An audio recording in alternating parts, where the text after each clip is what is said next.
Okay, guys, And we welcome need a back. verse for the Swifties. Top better drop. You better drop and give me 50. That was a hard bar. I'm not even gonna count. That was good. Man, these guys really these guys really going at it, man. Y'all, dog. Like, for context, bro, we just listened to Kendrick's what was it? Meet the Grams and Drake's Family Matters. Matters. So they just dropped. This is a late night pod. Um I'm geeked, you know. Um Dog, bro. What did we just hear, bro? I don't What did even. we just hear? I need to listen to those songs a second, third, fourth, fifth, and sixth time just to really digest what they were saying. It was, oh my god. He's I got mean, to take it. especially Kendrick, you're gonna need that. What's He's that? got to take it line by line, dissect it. Bro. Dude, It's word by word, letter by letter. Oh my god. it's like I was I was telling my mans, right? Bro, this was supposed to be a beef on who's the better rapper, who is the best in this generation, because it's not cool. Who's really holding it down right now, you know? And now all of a sudden we're talking about people's families. Allegations is getting thrown left and right. Dog. You know what this reminds me of, bro? You in high school, y'all ever seen two people slap boxing and I, one person gets slapped a little too hard. So then when he throws his next joint, now he closes his fist on the slap, so it's not a slap no more, and it's a punch. And now you look back and they both throwing haymakers at it like it's a real fight. Like y'all was friends 2 minutes ago. You know what I'm saying? so I think we're seeing I get the rap version of like a LeBron versus Steph Curry. Something to that effect. Because this is insane. I think that's a great. I mean, me personally, I think that's a perfect comparison. Whoever's who, you guys can decide that. But I think we're seeing like a LeBron versus Steph, or like a KD versus Steph, pre Golden State KD, something like that. But it's great for the music industry. I was talking about that too. I was like to someone, I said, this is absolutely gold for the music industry. And Bro, especially going into the summer. Oh my God. I'm having so much fun, but it's starting to get a little bit concerning because these disses are not like, hey, I rap better than you. It's hey, you're a low-key pedophile, or like, hey, you beat You your beat your wife. wife. That's crazy. That's And crazy. listen, man, there's only so many allegations you could throw before I just have to grab a gun. And that's the point that's Yo, scaring me, bro. That Drake is the Drake point that has said, me terrified. dude, Because Drake you can said only so say so much about me before when I see you. Like, we're not, listen, any of y'all rap fans that thought, like, we would get these bars and then 10 years later at the OVO Fest reunion, we could get a big three, release a track together. That's done. Like, that's never happening. Like, we're lucky if both of these men come out alive at this point because it started to creep into that territory, bro. yo, You know what I you know mean? how you know how Kobe and Shaq did the sit down a few years back? That's what we need Kendrick and Drake to do in like 10 years. This might be one of them beefs that never end, bro, because yeah, like had Drake security on one side, Kendrick's on the other. because dog, listen, like I said, like when you're just light jabs, throwing, when you're keeping it professional, it's one thing. I always believe there can be an end to that. But after you start saying the things some of these dudes are saying to each other, that's where I'm like, all right, like this is not. They tried to make it seem so fun at first. Oh, let's just have a little fight to see who's the biggest out of the big three. And now all of a sudden, it's like, I believe you should die. Like, bro, what is going on, dog? Like, bro, looking back, dog, I know I was ready to put J. Cole on Fraud Watch, and we have put J. Cole on Fraud Watch. But Undeservedly so. looking back, bro, I think I understood why he apologized now. I think I get it now, bro. J. Cole finally heard the stuff they was talking about each other. I have two theories, right? J. Cole finally, number one, heard the stuff that they was talking about each other and was like, you know what? This looks kind of personal. I thought this was a rap beef. I'm going to take a step back. Y'all got it. Y'all have at it. Have a great time. I'm cool. But then there's the more fun theory. We see Drake and Kendrick are airing out. We don't know what's true and what isn't. I'll start off by saying that. I know there's allegations that have been pinned to Drake before. Obviously Kendrick's been very honest and open about the things that he's done wrong in his past on his previous albums. But we don't know. I do want to say that we don't know what's actually true. I know Kendrick can come off as the more believable figure here because of the allegations that we've heard in the past about Drake. And Kendrick just carries himself as a more trustworthy guy. But none of us actually know what's going on. We don't know till we know, right? So I do want to preface it like that. But if I'm watching two people I know well start airing out each other's dirty laundry, yeah, I mean, and I don't want my dirty laundry aired, don't you think I'd back out of the conversation too? You know what I'm saying? So that's the question I'm starting to ask. Like, bump all that. That's probably why it wasn't sitting well with J. Cole's spirit. That's probably why bro couldn't sleep at night, bro. That's why he apologized that weekend. He seen the type of disses that they was finna throw at each other and said, you know what? We don't need to talk about me. It's like when you go to Thanksgiving, like we be seeing them Thanksgiving clapback memes.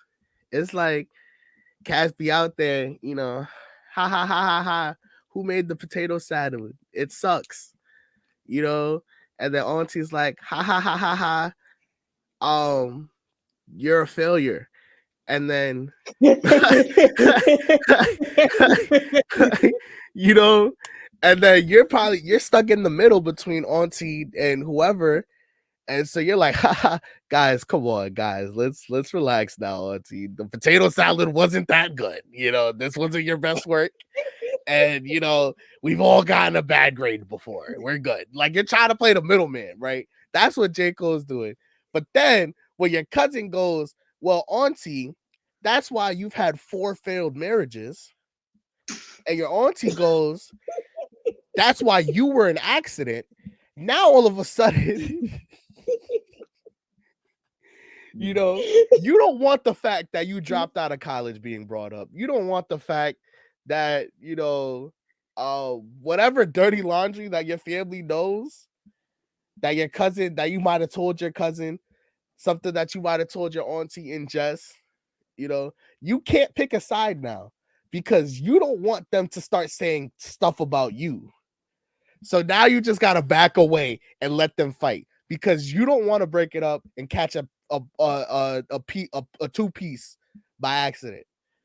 You know what I mean? And I feel like that's what J. Cole's on. J. Cole said, oh, we not going to talk about me. J. Cole went on hiatus. J. Cole said, I did not buy a bike and do the Tour de France and start sleeping on park benches all these years just for y'all to ruin my image like this. Bro's in Himalaya somewhere chilling with monks. Like, bro took the year off, bro. Like, we not hearing another word from J. Cole till 2026, bro. Like, all you gonna hear is when the fall off drops, bro. Bro is done. Bro said, I'm out of here. I don't even want y'all. Because you know what's gonna happen, right? If J. Cole says a word, it's gonna be the equivalent of, I know he's not laughing right now. I know you're not laughing right now. Because what about that one time when you, and then boom, it's over. I would have bowed out too. I would have, listen, if I knew that, I would have been at the next show. I couldn't sleep at night, guys. This just doesn't sit right with my spirit. I'm done. I apologize. Kendrick, I'm sorry. I'm so sorry. I'm not him. And you know what? If you want to diss me, you got it, dog. Diss away. This, look, right here. You know what I mean? I was just Like, gonna say he's just gonna bend over for him. But listen, whoa, what are you? Never Like mind. he's gonna give up. Wait, He's what? just gonna forget about it. Yeah, nah, Thomas was I didn't wilding. know. I just didn't hear you. I didn't hear you. Thomas, So I couldn't Thomas was even, wilding. because you Thomas was cut out wilding. on my end. No, I'm Yeah. saying I'm going with he's just gonna bend over and take it like a man. You know, the belt.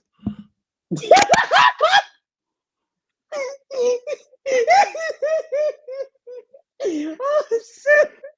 Is that what he said the first time? He found a way to make what he said worse. Yo, bro, we took we got Sadu off the pod and replaced Sadu with Sadu. Yo. I don't know how to respond to that. I'm not gonna lie. That is exactly what Sadu said, word for word, bar for bar, Oh, 2 really? episodes ago. Oh, that's funny. That's not funny. Oh my god! But anyways, I have not had enough media training for this. I do with not know how to that being respond. said, welcome back to another episode of the Convo, the podcast where we talk about anything, everything, and most importantly and clearly, nothing at all. Our boy Jonas. Go ahead, sir. Okay. You know, ladies first. Go ahead, Renan.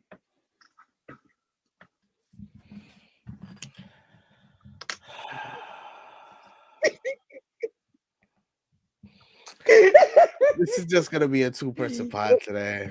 Cause why would he do that? I'm not even gonna introduce myself because then that gives him the. I'm not letting you win. Okay, so bump my introduction. Y'all That know had who it nothing to is. do with him though. I don't care, bro. Oh, I'm because of not what he letting him said? win. I'm not letting him win, bro. Bro, I be trying to be happy, bro. You know how like you really be trying to wake up one day, like really like, yo, I'm gonna be positive, bro.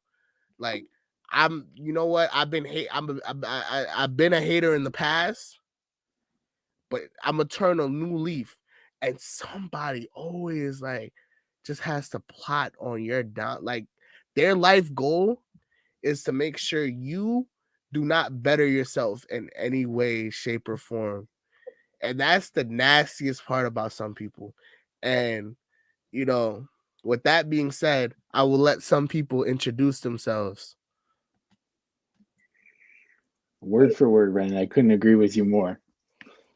Anyways, of course I'm back. It's Bizarro World. You know, you can't live without me. Yes, we can. This will also be his last episode, just so you guys know. His contract, we're waiving his contract. Really? You sure you want me to be a free agent? Yeah. Look, You, you could be any other team's problem. you don't know. You never know what I got off my sleeve, though. I might know some tricks. We're What? Alright, that still wasn't crazy. Reddit, that wasn't crazy. That was like No, I'm not making this face because it was crazy. I'm making that face because it was Ed. Like, bro, what are you talking about? Well, I'm not gonna Like, tell you. I'm not gonna tell you. I'm not gonna reveal the secrets. all right, bro. All right. So, Right now, me and Brenna are about to have a Kendrick and Drake feud. that's what I was thinking, and I was like, his I'm not this is coming soon. Like, I might play it on the pod. I might premiere it on the pod next week, episode 8. Tune into episode 8 so I could boom this man because I've already had enough of him in my personal life.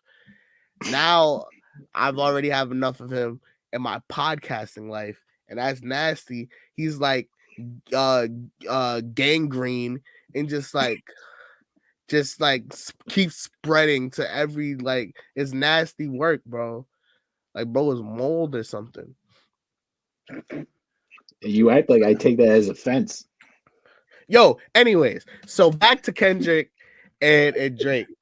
You know, you know what this kind of reminds me of? It's like, and this is my last analogy. Um, I know this is like I keep just throwing analogies at y'all. This is just who I am. no, that's cool. You good. But this reminds me of like in like an anime or a TV show when like the big war arc is about to happen. And you're so excited because you're like, yo, Cass is really about to be boxing. Boom, boom. You know, we about to see great fights or whatever. Like the action really about to ramp up. And then your favorite characters start dying. And then the main character has to make a hard choice. And then, you know, that character that you love was really a traitor the whole time and betrayed everybody. And then the whole planet gets destroyed. And then and you're like, this isn't fun anymore. Like, like, you're like, this is not fun. This is not what I thought a war arc should be. Like, you know, it's like, it's like, you're like, you're in middle school, you're like, I'm gonna join a gang, and you join a gang and you just, It's not the it's first thing I would have thought of, but okay. it's over colors. You just start fighting each other in middle school, throwing lunch trays at each other, like pouring apple juice on people. It's like it's innocent. And then your friends start dying. And then, people start catching charges, and you're like, yo, we was just throwing apple juice at each other. What happened here? And you gotta like look in the mirror and be like, yo, this is not what I thought. This is not fun anymore. It's like that's the territory we're starting to get. Like, I won't lie. Drake drops a track right now. I'm off the pod. Like, I'm gonna be gone for a couple minutes. But we are starting to get into that scary Terry territory. Yeah, I mean, where it's like, whoa, it's getting a little too serious for me. And I just don't want nobody to get hurt, but I don't know. We'll see. Thing Kendrick, when he dropped the song before this, right? What was it called again? Euphoria. Nah, When he before this, dropped, he dropped 616 in LA. Or are you talking about Euphoria? oh, that was after Euphoria. Yeah. Like Oh, 2 I didn't days. even hear that one. Was that another? Oh, I didn't even Yeah. hear that one. What's it called? I was gonna say that, um, because they said Euphoria, the full version is like 19 minutes. So I want to know like if he's now like breaking the bits and pieces off of that 19 so that he'll always have something to come back with in preparation for like future diss Yeah. tracks that he'll come Yeah. out with.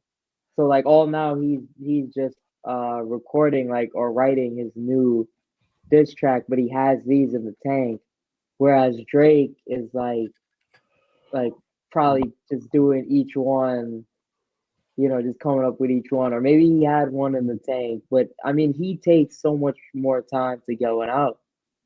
And then Kendrick obviously just came back. He had to be prepared, right? Yeah, Because I don't think he just did that, yeah, in the half hour after Drake dropped his. So I mean, Kendrick seems like he just has a whole artillery just ready to shoot to shoot Drake in like every body part before he bleeds out. And it's yeah, like, oh my God, because now I'm just like, well, what's Drake really gonna do? Like, what else is he gonna say? Because I feel like he kind of emptied the clip in that one. Like his song was 7 minutes, right? 7.5 minutes. hmm And we know Kendrick has more because they came out and said he has a fuller version of the one song. So I don't know. And he still released others. So yeah. I think I 100% agree with everything that you said. I think Drake's diss, I want to say, is 7 minutes. And I want to say it's 7 minutes because before Kendrick responded, he probably had some idea of the stuff he wanted to say. So I want to say some of that might have been recorded already in preparation for when Kendrick dissed him. And then he added more to it because he responded to both of Kendrick's disses. He responded okay, to Euphoria and 616. So part of me gotcha. wants to be like, he probably, because it's a 7 minute song. So he probably had like 2 minutes of material ready. Once Kendrick drops Euphoria, he's listening to that, responding to that joint, adding to it. Now he got, 5 minutes now, right? Then Kendrick dropped 616 in LA. And 616 in LA wasn't too heavily disrespectful. Kendrick was basically just alleging that like Drake has a lot of people in the OVO camp on a payroll, but a lot of them actually don't like Drake. They only are around him because of what he provides for them. Yeah. And a lot of them actually hate Drake and want to see his downfall. That's basically what Kendrick was saying. Yeah, which is a crazy thing, and that's why Drake came out basically in that in his diss talking about, you talking about, people in my circle hate me, want to see my downfall, prove it. But also, while you're talking about that, your business partner Dave Free was sleeping with your girl. So yeah, You know what I mean? that was one of the things that were notable in his songs too. Sorry to And I cut you think off. that's why he came with that angle. I think that was in response to Kendrick being like, you got people in your circle that don't really like you. Drake's like, okay, you got people in your circle doing you dirty. You know what I mean? And so Yeah. I think Drake, when that drops, Drake goes, okay, writes a little bit more. And that's why we got the 7 minutes. Kendrick's diss, I think that was a bait. I think when he dropped his two disses, because his two disses was hard, but not there. Like I said, there was no allegations thrown at that point. He just called Drake super manipulative, all this kind of stuff, right? So Yeah. remember, Drake in push-ups said this isn't everything I know. Don't wake the demon up, right? Hmm. And Kendrick's also talking to Drake in Euphoria, like, yo, chill out, you know, this could really get active, but don't make me do it to you, right? And so I think Kendrick was like, if Drake responds on some personal, I have this in the tuck to keep it personal. If Drake wants to throw allegations, whether they true or not, and maybe, if they are true, Kendrick knew it might have been coming. And so he prepared, some truth back for Drake. Or if it's not true and it's rumors and stuff, these guys, when you're in the industry, it's the same thing like when you have a job with coworkers. People talk, You hear certain things get embellished. Sometimes things are true, sometimes they're not true. It's the same thing. That's why they know we know certain things about each other, or have heard certain things about each other. It's not crazy to think about that. But they're probably looking at that joint like a word. If you try to take it there, I'm gonna take it back, right? And so Drake took it there. So Kendrick dropped his diss that he had already prepared. And so I think there's a chance that we could get another Kendrick diss responding to Drake's actual diss. Yeah. There's a potential chance that we get, another Kendrick diss on top of that. And so, like, that's the part where I'm like, I really want to see where this goes now. Because I think what you said, I don't know that Drake emptied the clip in terms of material, but Drake definitely did have some people still on his side beforehand. And I think, a lot of people might take issue with the way Kendrick raps. And so I feel like this diss was the most palatable one and also kind of the most heavy hitting one. And Kendrick did it perfectly now, because with that bait, with Drake taking the bait, so to speak, now Kendrick turns around and steals Drake's whole momentum, like all his moment. Yeah, I mean, it's like Drake came down, hit a 3 to tie the game, and you come right back down and hit a 3 to take the lead back. It's like all the momentum that Drake had on his little run, gone now. You know what I'm saying? And you took all the energy of Drake's response away from him. So it was just a genius move by Kendrick.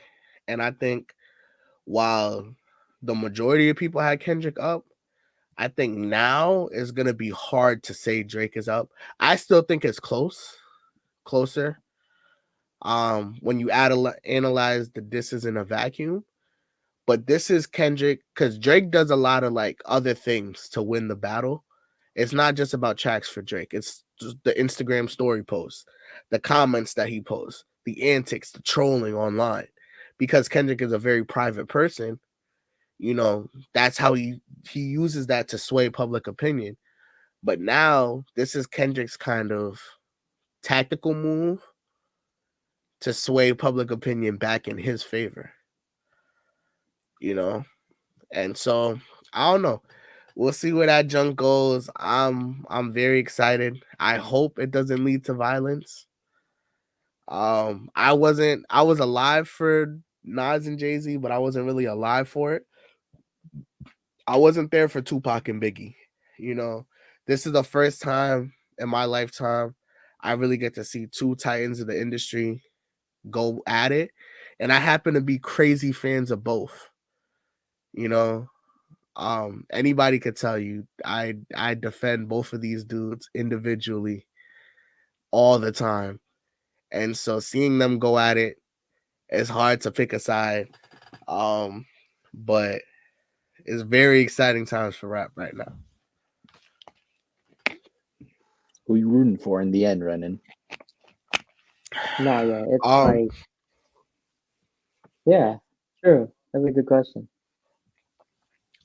I don't know, bro. It's like I know he's gonna say Kendrick. Kendrick. I know you want to say Kendrick. Kendrick is one of my favorite. Both of them are one of my favorite artists. Kendrick, I think, as I've grown up and matured, I've like love his music, his vulnerability. And as I've started to dabble in music myself, I'm not trying to, shameless plug or whatever. But as I've started to dabble in Now music talk your myself, stuff, G. it's given me a whole lot more appreciation for all the little things that Kendrick does differently. As an artist, the weird decisions that he makes, but that it's really cool because nobody else does things like that. But Drake has been around since I've been a kid. And it feels like as I've gotten to grow up, I got to see Drake be this, this kid from Canada rapping, but also singing love songs and everybody was making, all the old heads was making fun of him because that wasn't tough, or that wasn't their image of what hip hop was supposed to be. But he came out and changed the narrative of what, you know, a hip hop star could be. You don't have to be a drug dealer, you know, or a gang member to be, you know, the top charter in hip hop. And I know Kanye did a lot of that as well. I'm not saying Drake's the only one, but like I got to grow up and see that example. I got to grow up as this dude was on the come up and watch him become the biggest artist in the world. And as a fan, you know, that's like something, like that's a moment that I share that, like, you know, is special, you know, for me to see as growing up as a kid and everything like that. And so I think that's really cool. I think as a musician, Drake doesn't get enough appreciation for the things that he can do. His versatility as an artist, you know, everybody wants to hate on Drake's music because it's cool to hate on Drake's music, but he is so versatile.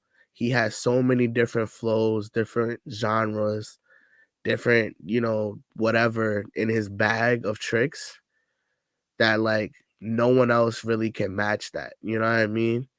And that's really the only type of thing you get from like a musician, but also a veteran too, where I've been on every type of song. I can do the Spanish record, then turn around and have a trap banger, then turn around and rap with your favorite lyricist, then sing on an R&B track with, you know, whoever, then do an Afrobeat song, then do a Caribbean song, then hop on a UK drill beat. Like, he has a level of versatility that like we might have never seen before. And I think, you know, people come at him for like making chart topping music because, oh, it's easily digestible, which is fair. But if it's that easy to be the number one artist, everybody would be the number one artist. Everybody would sell what he sells. Everybody would sell out arenas like he does. Cause that's the gripe, right? He's not making real music. He's not, you know, his music's easy to make. Okay, so where's the next Drake? Why is Drake 35 years old and he's still the number one artist in the game? Why hasn't anybody surpassed him yet? Show me the young rapper that's gonna take his spot. We haven't seen him. Why? Why? If it's that easy. And I think it's just nasty work to see a dude get all these accolades, you know, and just receive hate for it. Like, he's not saying that he's better than Michael Jackson, but just because he tied with Michael Jackson's record, like, you should be championing that. You know what I mean? These are joints that we might never see again, that we thought we might never see again. But instead, he's he's not Michael Jackson. Okay, who is? You know what I mean? That's like a basketball player being top 10 all time. And like, you know, when he does something that Michael Jordan did, oh, he's not MJ though.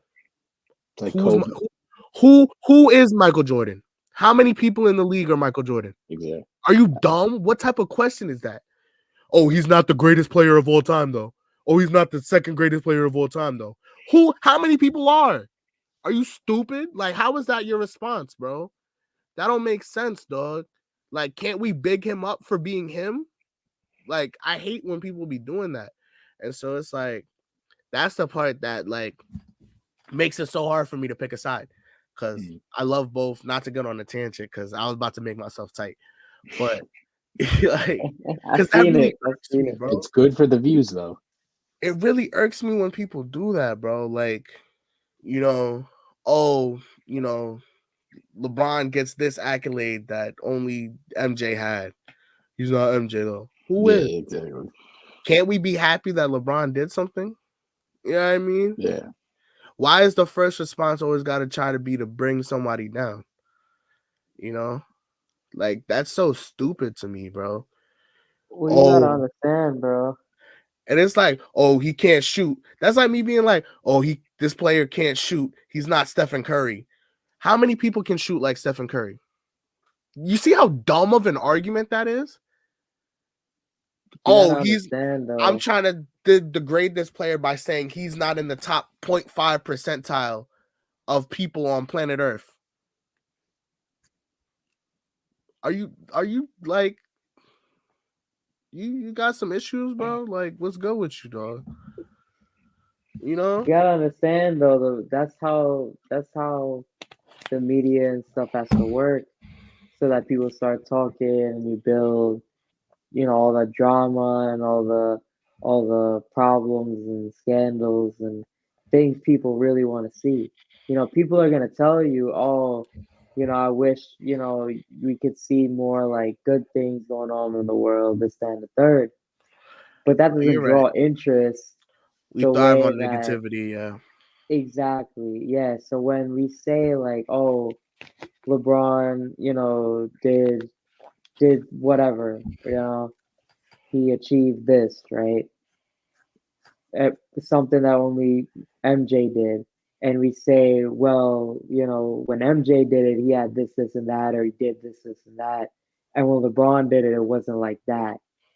It's like we're we're so accustomed now to bringing someone down unintentionally because that's what drums up conversation. Yeah. It's Yeah. it's it's interesting that we do that, and by all means, it's not right, but it's always going to be something that's around, and it's going to be the way that we get to talk about things.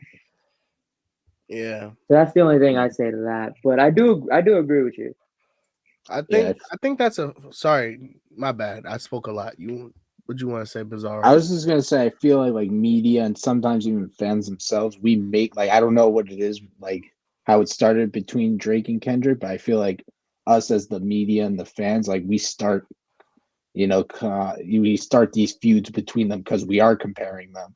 Like they could have been chill for all we've known, and then because someone said, "Oh, Drake's way better than Kendrick," or vice versa, now they have to prove they are. Same with LeBron and MJ. Like I feel like they respect each other as players, but I feel like there's probably more MJ's like I can never like see you as an equal because some people think you're better than me, and we all know how Michael is.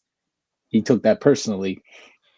Mm-hmm. Yeah, I think it goes both ways though, because when like when even for both the music industry and like the NBA, right? Like when LeBron comes in, he's immediately given this like title, like the chosen one, and like he's the one that Yeah, has to be, getting to MJ level. Like he's the only one that can be that, close to that greatness, that level of greatness. And in the music industry, it's like, well, maybe you're not chasing a particular person because everyone and their genre and the way that they make their music and their lyrics and things like that are different.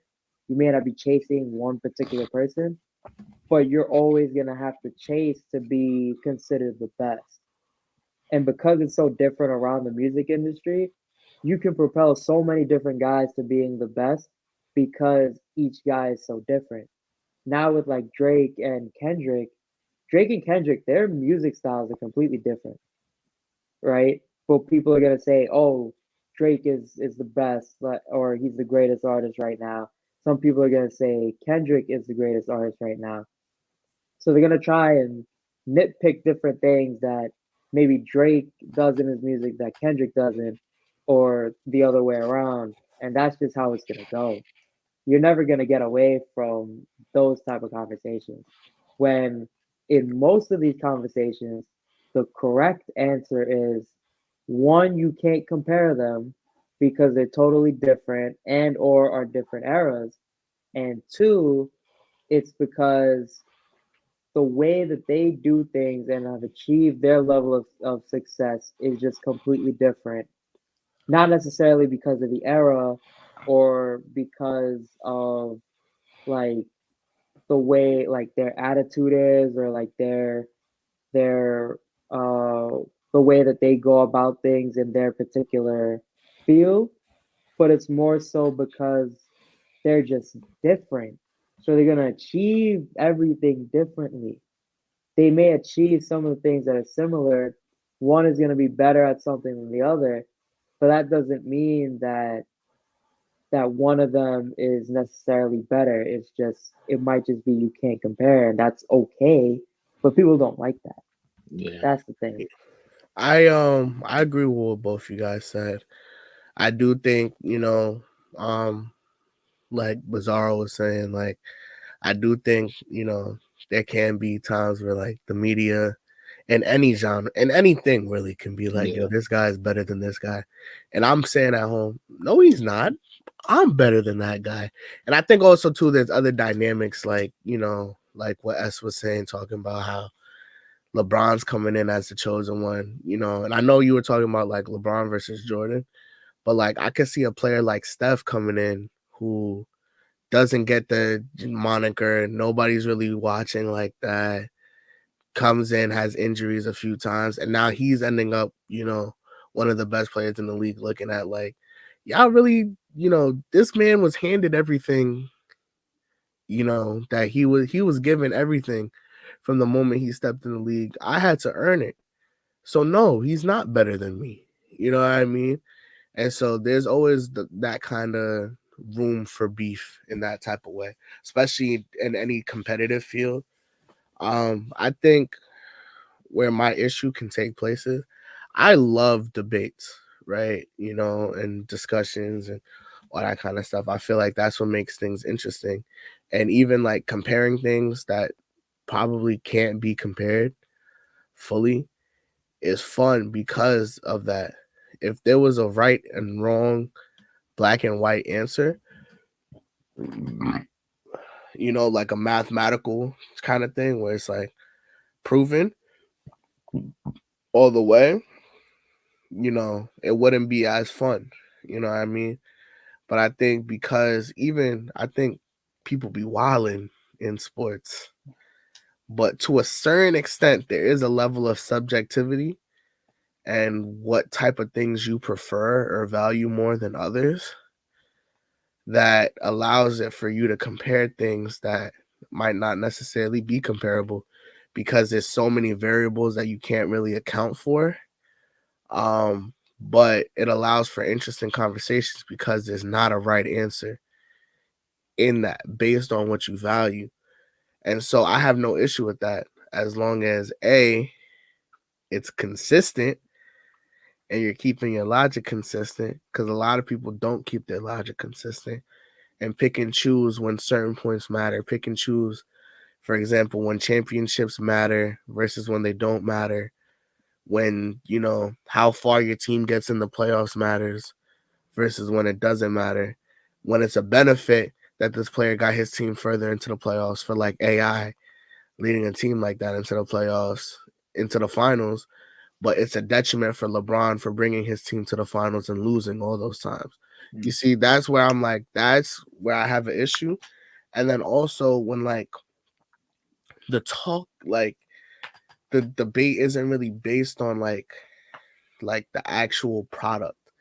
It's like narrative based. You know what I mean? Jordan was more of a dog than LeBron, so like not my goat. Okay, how do you measure dog? How do you measure it? Scientifically speaking, how do you measure dog? You know what I mean? Do you mean like DOG or DAWG? See, we don't even know what dog we're measuring for. You see how nasty that can get real fast? And it's like Yeah. one thing, like last pod, me and S had a spirited debate over Derek White. And I think S is smoking crack. And I disagree with him completely. However, I'm pretty sure for the most part, it was basketball. We brought it back to the game. We brought it back to, you know, okay, S thinks Derek White is a better scorer. Um, you know, S thinks Derek White is this high defensively, where I don't think Derek White is that good defensively, et cetera, et cetera. You know what I mean? Like it was an actual discussion, and that I'm cool with. You know what I mean? at the end of the day, I think S is bugging, and I can't stress that enough how wrong I think he is. But I can respect it, Listen, because it's basketball. Like, we brought it back to basketball. But if you start talking narratives and things that don't really matter, it's like, I don't want to have that discussion with you. And that's where I feel like so much of it gets nasty, because you have so many uninformed people talking about stuff and they're just spewing the stuff that they heard from other people. I just want to say, if you saw what Derek White did in the series, I don't want to hear no more Derek White slander. The dude went absolutely ballistic. He went off. Dude played lights out. I'm just saying. I'm not saying, this, anything. I'm just saying the dude was the best player in that series. He was the best player in that series. But to bring it back to what you were saying, I do agree with you that people really take debates to a whole different level. It's kind of like that same thing that Drake and Kendrick have done. They were they were in a battle about who's better between the two of them, and they just took it to a whole different level that it never needed to be Yeah. to, Perfect example, yeah. right? It's like we're literally just trying to see who's the best rapper, or like me and you were talking and saying, "Oh, who would you rather, Bam or Derek White?" I'm not gonna hear you say, "Oh, I think Bam is a better defender," and then my response to that would be, "Well, that's why you're trash when we play on the court, right?" First off, that's a lie if I said that, because you're not. And two, it's Oh, like shucks. it didn't need to be like that. That's just not Yeah. what the conversation was.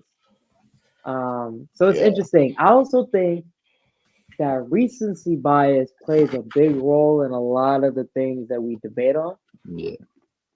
because when we talk about like I'm trying to come up with a really good like an NBA reference. Um I got one. Let me know. oh, okay. Yeah, no, go ahead. Yeah. How 'Cause I feel like suddenly I had one and then I just kind of lost it. Go ahead. a lot of people, all of a sudden now, Ant is the best shooting guard in the league. Like, some people did Mm, have him as before. I'm not talking about those. yeah, I'm talking about the people who now Yeah. all of a sudden Ant is the best shooting guard in the league. Did you have that take yeah, that's a before the good one. playoffs? That's a good one. Yeah, I feel like that's a perfect example of a recency bias. yeah. I think maybe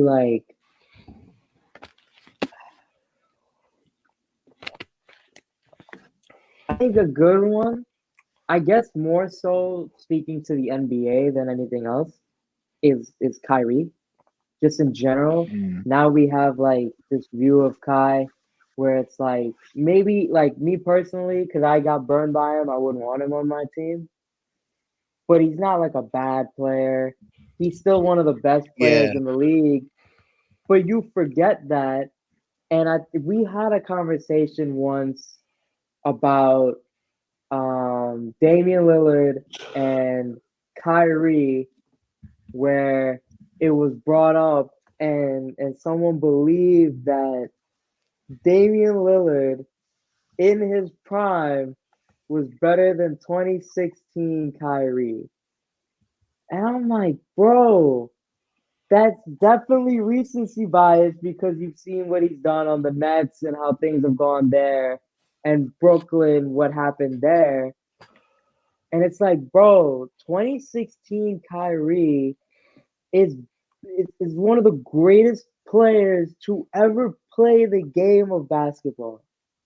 He was just on a different level, and at that point in his career, he that alone, he's done things that Dame couldn't even touch at any point in his prime. And that's just a fact. So it's things like that. Like if this doesn't happen with Kyrie, with Brooklyn, with Boston, and maybe I mean now with the Mavs they're moving up and now things are looking better.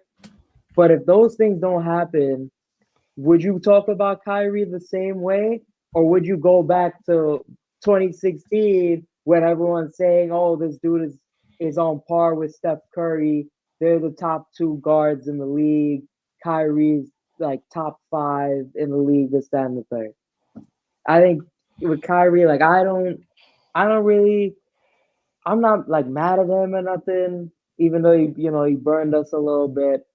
I just moved past that. Like it's just not a thing anymore. But I would never say that the dude is not a fantastic player.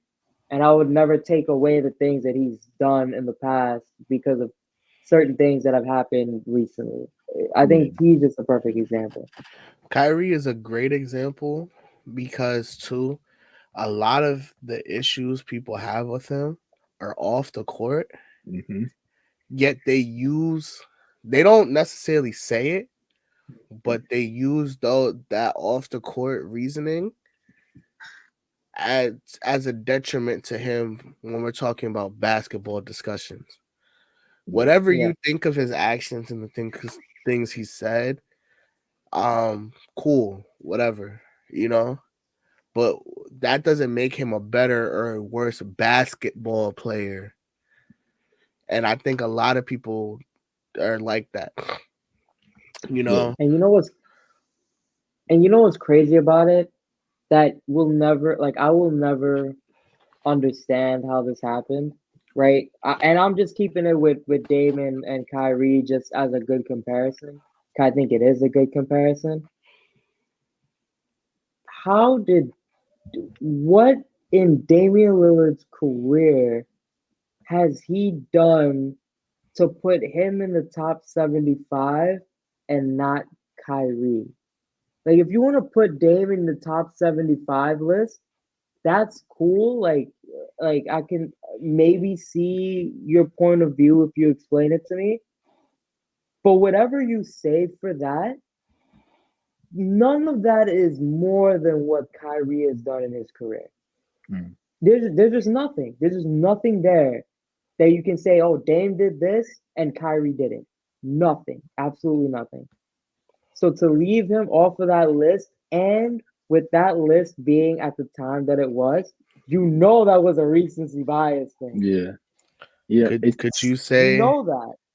could you say that Damian Lillard has led his team further in the playoffs than Kyrie has? I mean, the only question is like, Led, like he's the leader. yeah, He's Led, the leader. yes. Yes, yeah. yes, I can I say chose that. my words Yes, very you can say carefully. that. Yes, you can say that. That is correct. That's correct. That's fact. That's a factual statement. Just to go back a little, like you know how like they say like morally when you're like, oh yeah, that's your belief. I can respect that. I may not agree with it, but I can respect it. I feel like with Kyrie, like everyone in basketball media takes his beliefs and like what he says off the court, and then that's probably why he wasn't on the top 75 because Mhm. whoever voted, I don't know who votes Yeah. for that stuff, was like, oh, this guy said the Earth's flat, like you know what I mean? Something stupid like that is like, oh, he clearly doesn't know what he's talking about, something like that. No, it's true. And I think like when it comes to the top 75, I heard somebody make a take that I kind of agree with. Um shout out Mars on Player's Choice, but he basically was saying that like a lot of the people in the top 75, you know, um we have issues with guys like Lillard being there and like other players not, but guys like Lillard aren't necessarily the issue. It's that random player from the 1960s who's still on the top 75 list, even though like if you he, they're better basketball players, but we just keep him there just Yeah. because. And like a lot more players like would probably be in the top 75 list if it was a pure like Skill set. basketball skill set oriented top 75 list. And I don't think, and obviously the game is different, but I still think like guys like Oscar Robertson, Bill Russell, Wilt are great examples of like people who deserve to be top 75. But there might be a dude that's a 5-time All-Star from 1967 to 72 that does he really deserve to be around? I don't know. It's funny you say that. It's funny you say that because I saw a TikTok the other day, and it was like we're gonna be 20 years down the line, and we're gonna be trying to tell our kids how good Jamal Murray was, and they're just gonna go to Basketball Reference, see him average Yeah. like 20, 25 and 5, and think he was just a regular dude, right? Because right now he has no All Stars to his Yeah, name, no All Stars, no NBA, like all No. NBAs, nothing. whatever. And Yeah, he's just probably just a not gonna make one champion, for the foreseeable future. Yeah. right? And we're gonna try to we're gonna go off trying to explain how good he is or was, and they're not gonna believe us. And Mhm. it's like he's the type of guy that's probably gonna get snubbed for a lot of different things because he doesn't have the All Stars, he doesn't have the All NBAs. But in my opinion, this dude is definitely top 5 guards in the league. That's just my view. Because Point you see how guards? you look at that? Guards in general. Because when you watch him play, right? Wait, listen. Dude has always like since he's been on his come up, dude has always been clutch. Dude has always performed more times than not performed well. Without him, you know that you don't have much of a chance to win if him or Jokic don't perform. He will come through for you even if he's having a bad game. You want the ball in his hands. Right? When you talk before when you were saying, "Oh, this dude has that dog in him." Jamal has that, and we've seen it more than once. And you can't really say that for a lot of people just because a lot of people haven't been there yet.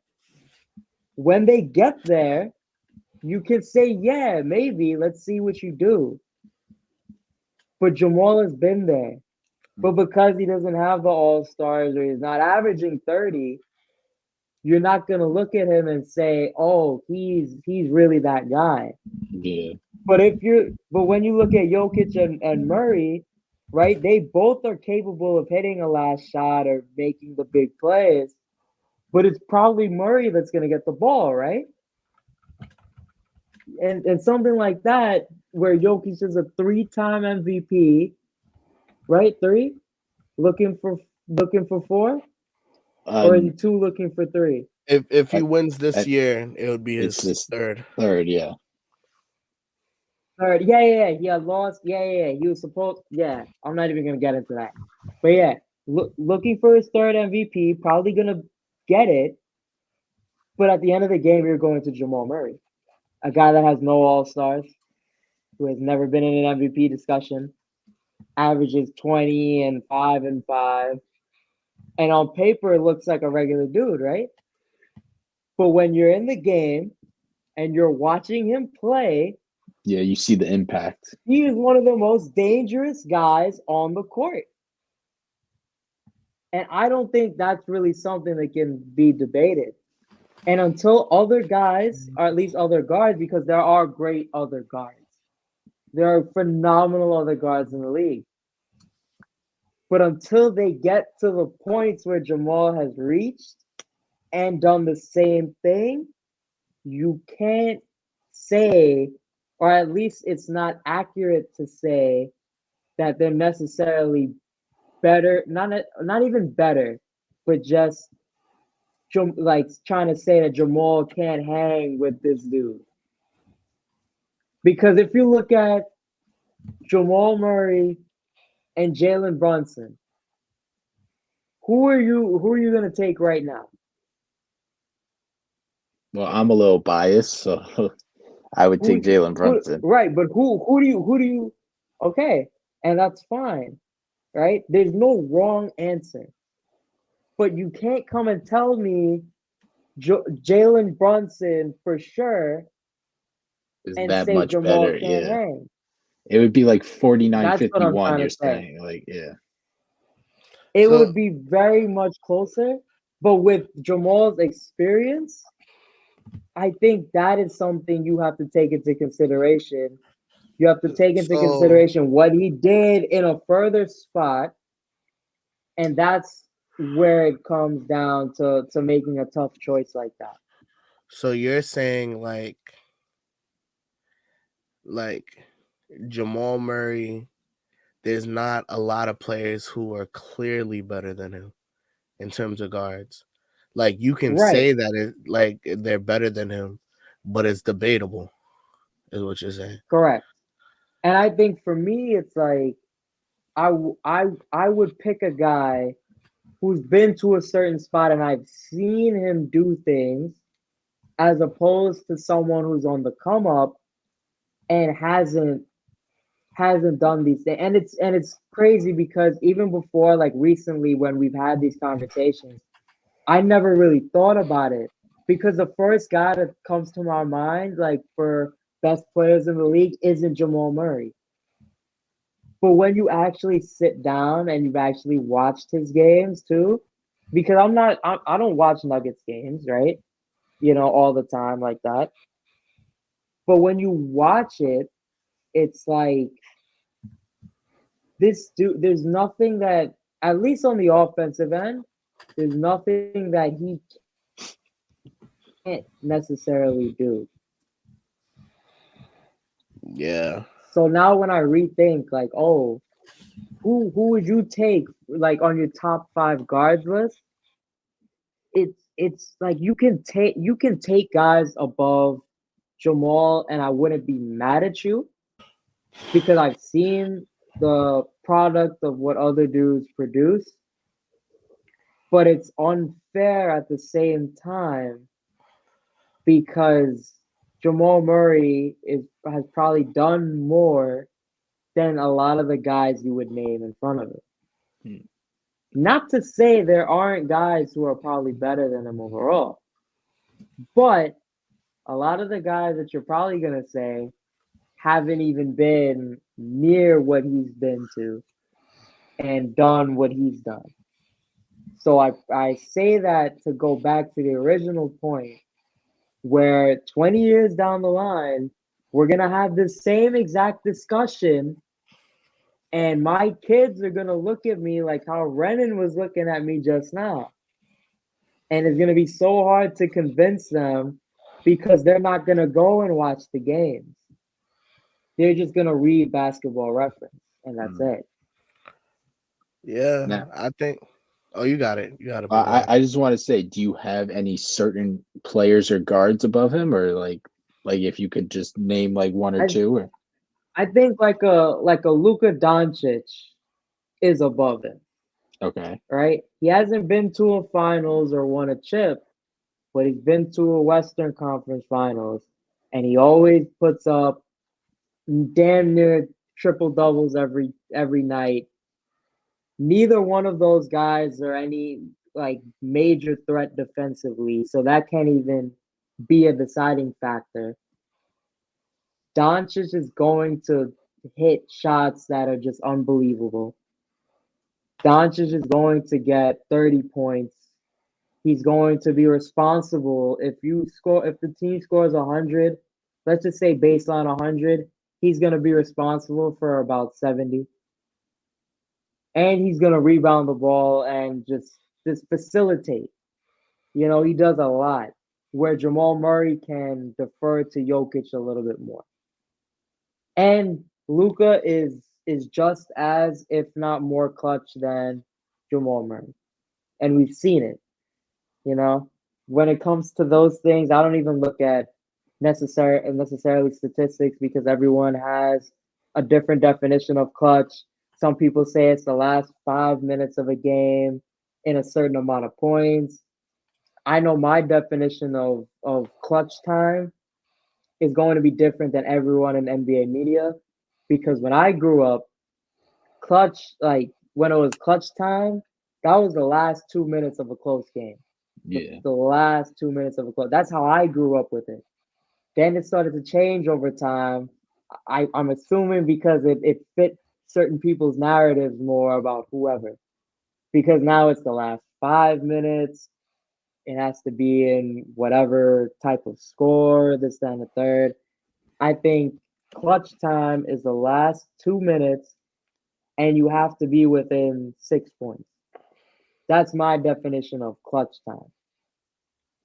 Like every shot after that is a clutch shot because it's if you're more than down, if you're down more than two possessions, that's not like clutch time. That's just you have to get back in the game. If you got what I'm saying. But if you're 6 points down, you hit one shot, you're right back in the game. Yeah. And you have enough time. That's how I view clutch. But a lot of the NBA media is not going to agree with me, even though I think that's the most perfect definition that you can get. I disagree with you as well. All right. Okay. What do you see as being clutch, Renan? I think for me, it's kind of hardish to define a little bit, but I think as you were speaking, I was kind of thinking about it. For me, it's probably the whole fourth quarter, and I think the reason why it can be the whole fourth quarter for me is because you know I feel like everything you do in a game matters, and while I want to say obviously the closer you get to the end of a game, the higher the pressure gets, but how you got the game so close also matters as well. And I know the whole, obviously, then someone can say, okay, so the whole game is clutch time then, which I wouldn't be mad if someone said that because every bucket of every game does matter. Every play, possession of every game does matter. But I think ultimately the fourth quarter is like, going into it, that's your last chance to make something happen. There are teams that start the fourth quarter down by 20 and go on a run and make it a close game by the end. And to me, that's just as important. That previous, few minutes at the start of the quarter is just as important as the 2 minutes, when it's a close game, because they had to go on that run to keep the score close, to get back into the game, Or I think when the fourth quarter starts and the score is close, I think a team going on a run and smoking the other team where now they're up 25 at the end of the game and effectively ending the game 5 minutes early, because the other team has to put their bench unit in. I want to say that's just as clutch because you didn't allow the game to get close. You took what could have been a close game and you pushed it to where now it's in your favor. And that might be the wrestler in me. Granted, wrestling has shorter periods. It's 2-minute periods. But I think for me, and I don't know if it's like this with other athletes, but I assume so, no matter what your sport is. Because even when I played lacrosse too, coming into that last period or that last quarter, you're coming in thinking, now's the time. There's no other chances. This is where we got to lock in. This is where if we're up, we got to run it up more. This is where if we're down, we got to figure out a way to get back in the match, get back in the game.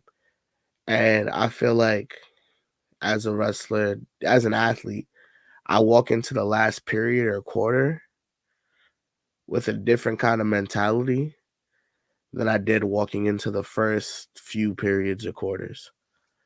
And to me, just the fact that your mentality changes shows that that's probably clutch time for me. Because in my brain, that's when it's like, oh, we got to lock in.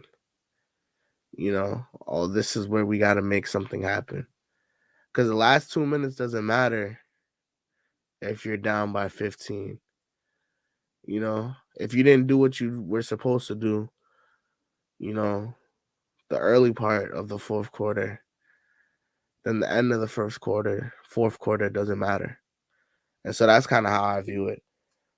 Well, that's why I said last 2 minutes of the game within 6 points. Yeah. Because I think all those things leading up to that is just like how you said it is exactly how I was gonna say it. Doing what you have to do or doing what you're supposed to do. And then if you both do what you're supposed to do, if it's two really good if it's two really good teams Or and equally you do what matched. you're supposed to, right. If it's equally matched teams and you both do what you're supposed to do, it'll be a close game at the end. And then it's about, okay, who can outdo each other in this high pressure situation? And that's why to me that's clutch, right? But if you're a 1 seed playing an 8 seed and you're still close, right? Well, you didn't do what you're supposed to do. Now it's a tight game at the end. You same situation. Who's gonna outdo each other at the end of the game, right? And if the 1 seed, against the 8 seed plays the way that matches up, they're gonna be up 25, and there's gonna be no need for a clutch situation. Because a clutch situation is a high pressure situation where you're limited on time and you're in a very close game. So everyone, you have to make a shot. Where it's like, if you start a fourth quarter, if you're down 25, you just did that to yourself, right? But if you're playing, and you're equally matched, you're doing the thing, like you're being competitive both ways, it'll be a close game and you're gonna need every point. But that's just how a game goes when you have so much time. With so much time left, you can still afford to make mistakes, right? If you start a whole fourth quarter and you guys are close, you can afford to make mistakes. But if you're close and it's 2 minutes to go, you most likely cannot afford to make mistakes, and it's usually the team that makes more mistakes that loses. You know, when we look at like Knicks and Philly, right? Jalen Brunson with his turnovers and missed shots at the end.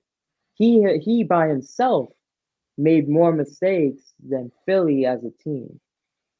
And those games were always tight games, clutch situations. Yeah, go ahead. Question. And both of you can answer Hmm. this. So,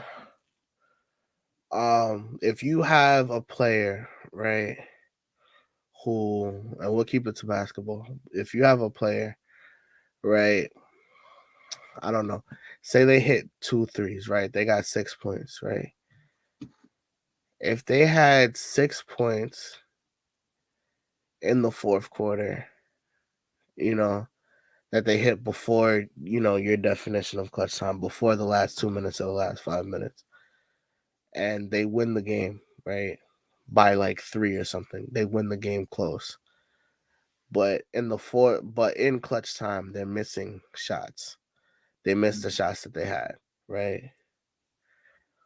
Or versus another player who misses all their shots in the beginning and during the fourth quarter, but in clutch time, they hit 2 threes and make 6 points. And their team wins by 3, right? Wins by the same amount. Um, which player had the better game in your opinion? Ooh, that's a good question. Are I you feel are you like going by a statistic or just in general? Just before you say that, Thomas, I just want to get it like more clarification. Just in your opinion, like which player do you think had the better game? Which player would you walk out saying uh, had the better game? now that's a good question because say the guy that was like missing all his shots for the first 3 quarters, whatever, right? Where was he heavily contested? Was he missing wide open? Like, you know what I mean? Was he missing wide open shots? And then like all of a sudden, like say those 2 minutes came and he was still contested, but say he has like the clutch gene and he was still being contested, but now he started hitting shots. Like to me, that's clutch. Where like you can like you can take bad shots and miss, but then like when the time counts and you're still taking those shots and they happen to go in, one, it's luck, but two, that's just something different in you. Yeah, the reason I a little bit struggle with the question, because I do agree with Thomas's theory, but being a Jason Tatum fan, I've seen that play in real life to where Just against want you to know Philly, Jason Tatum was the example that I had in my head when I thought of the question. yeah, because I've seen Jason Tatum play game 6 last year against Philly in the second round. I think it was last year. And he's shooting like trash the entire game. Literally for three quarters and like 6 minutes. He didn't have like a Right? field goal made, or like he was like he made It was like like one one field of goal something. Yeah, for one of like like 3 quarters. 15 or something. Yeah. It's something outrageous. And then, when they needed him to finally start hitting shots, he started hitting shots because it was a close game. I don't remember the score, but he hit like 3 threes in a row, and that is what propelled them to win the game because he hit it in the most crucial time of the game. But outside of that, Jason Tatum is legitimately, statistically, and factually the second worst clutch performer in the league. So I say that to say some players can have a one off, right? So it depends on if like these two guys that you say in your thing, if that was a one off or if they consistently do those things, or if one guy, he'll hit the shots in the clutch more times than he'll hit the shots before, or vice versa. So it's a lot. So in theory, I would agree with Thomas, but sometimes you see it play out, and sometimes guys just don't have it, and sometimes it's a one-off. Because I look at because when you watch a game, right? For me at least, and this is why I would love for the three of us to watch a game together and actually watch the game, and you could see my thought process as things goes on, because I think the three of us think completely differently when we watch the same game. When it gets to this point of my definition of clutch, I view those as big shots, important shots, but not clutch shots. Because with big shots, it sets you up for success. With clutch shots, it's why you were successful at the end of the day. You need those things before to get you there, of course, to get to a clutch time. But what does that matter if in the clutch you don't hit any shots? That's why I view those as big plays. And then in this particular time, it's clutch plays. Quick question, and No, you're because good. with that, because and the reason why I asked the first question was really to see kind of get some type of You idea wanted to see me slip of up. You wanted to see nah me slip up. it wasn't. No, Well, I just one, say that because I know you're thinking about Tatum. one, it was a dig at Jason Tatum, so Renan was all for that. Nah, it wasn't even like that. It No, was yeah. real talk. It was just to see what you guys value. No, yeah. No, I know. And that's why Jason Tatum, like that was literally I tweaked the question to fit what we were talking about. But Yeah. that's kind of what I was talking about. Because with that Tatum game in particular, I remember like people coming out of that game like, yo, Jason Tatum had a great game. It didn't matter what he did in the first three because, he did what he needed to do when it mattered the most. Um, which I feel like I tend to disagree with because the game might have not been so close if he hit the shots he was supposed to hit and didn't go 1 for 12, 1 for 13 in the first three quarters in general. And then maybe he wouldn't have to hit, the clutch threes. And so, you know, that was like a thing that I found super interesting. A lot of people. And I think for me, like when I go back to the question that I asked in the first place, for me, I think if bro misses everything in the first part of the fourth quarter and then hits, two clutch threes to send the game home, like that's cool. But I don't know that I necessarily rate it higher than him hitting two clutch threes or two big threes in the fourth quarter to give his team the lead, and then missing everything in the end. Because I think in both cases they could have been better, Mhm. generally speaking. And I was talking like single game specifically, not like, what has this player done before, just like player Yeah. X, player Y, who had you know, if they both did it on the same night, who had the better game kind of thing.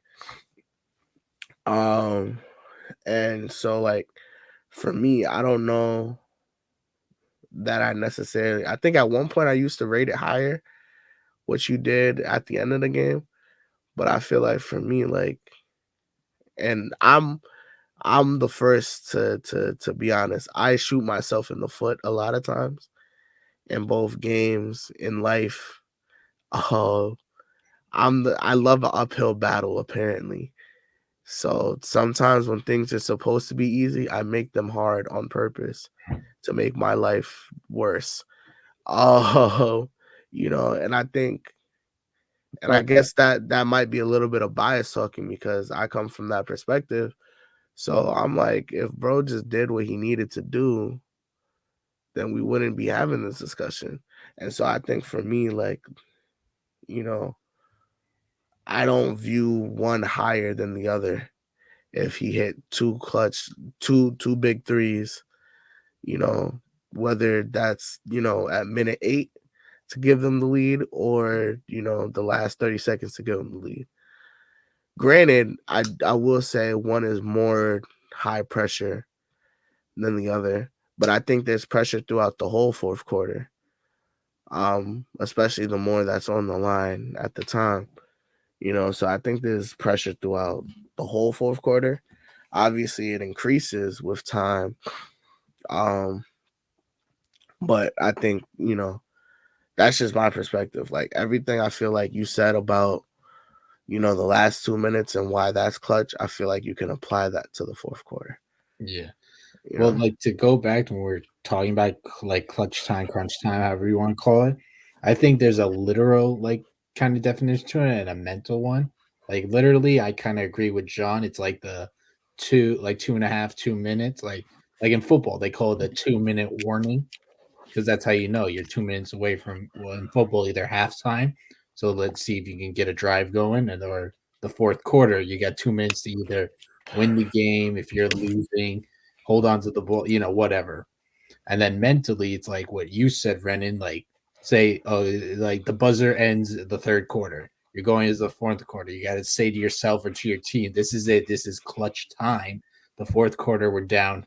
Even if you're down by like 20, like 15 to 20 in the fourth quarter, you got 12 minutes to bring it down. Like so, like it's like what you both say. You got to put it together when it comes to clutch time. But like I said, if you want a literal answer, I would go with John with the 2 minutes. If you want like a mental answer, I would go with Renan.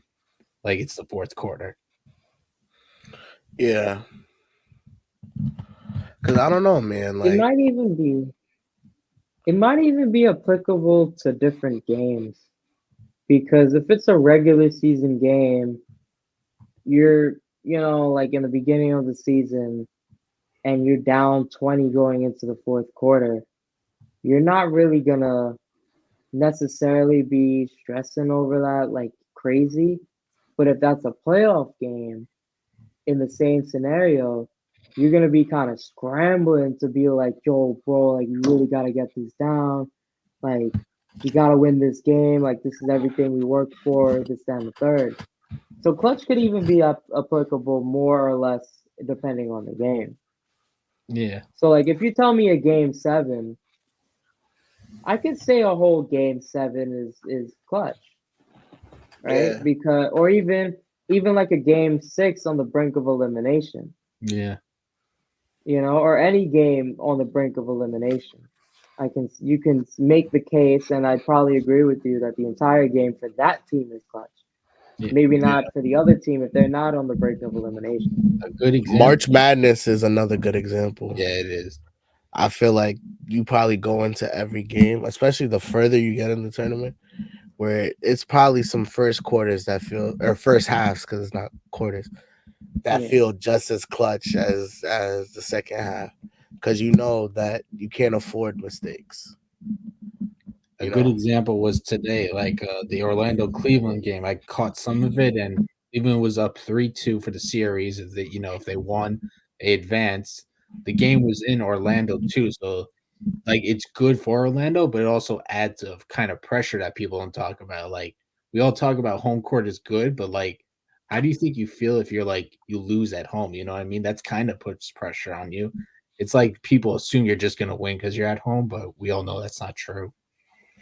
So, Yeah. anyways, Orlando was down going into the fourth quarter, and then I was like, "Oh, I think it's over," because Mitchell was cooking. They look good, and then all of a sudden, Orlando heats it up, and Cleveland is besides Mitchell dead. Like they even said, Mitchell had all the fourth quarter points for Cleveland, whereas Orlando they're Oh, spreading the ball around. Paolo's doing his thing. Wagner, Suggs was hot, and then they came back and they won, and now we got a game 7 on Sunday. yeah. Yeah, so like that game, that whole game is clutch. A game seven, that whole game is clutch Yeah. because literally everything matters because that's literally your season. I also just want to So say, that like, I would say. yeah, I also want to say, like, pretty much most of us think clutch is like, say, like when Ray Allen hit the shot, that was clutch, right? Like he's clutch, but I also think clutch is just making the right play. Like a lot of people say, oh, LeBron's not clutch. He doesn't hit as many game winners, but sometimes he tries to make the right pass first to like a wide open guy. Sometimes it works, sometimes it doesn't. Like at least to me, I just see clutch as making the right play, or like even on defense. Like if you're able to stop a guy that's known for being clutch, or like if you can like strip the ball or something, or get it to like 20, the team runs to 24 seconds. I consider that as clutch. I don't just think it's an offensive thing. Yeah, no, clutch is definitely offense and defense. Yeah. No one's debating that.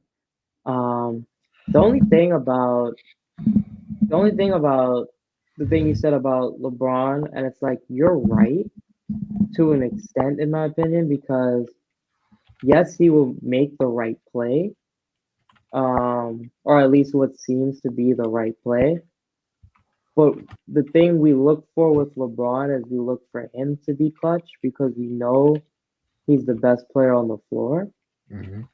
So why is it that the best play, or at least, yeah, if you're being clutch is the best play, why is the best play to get it to someone else? That's the issue that most people have. And my I wouldn't say myself included because I don't really care if he takes a shot or not. I would just prefer to see him try to or at least his teams and coaches try to make it so that the play is designed around him where he can get the shot just so we can actually see him, do things. I mean, we saw that stint in 2018 where he was hitting clutch shot after clutch shot, which was great. It was a great time in basketball. You see how um, he did it then and we still talk about it. It's stuff like that we want to see.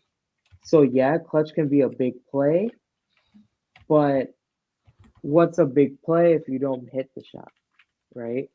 It has to go hand in hand. So that's why it's again more so on the shot, who gets the ball, who's taking the shot.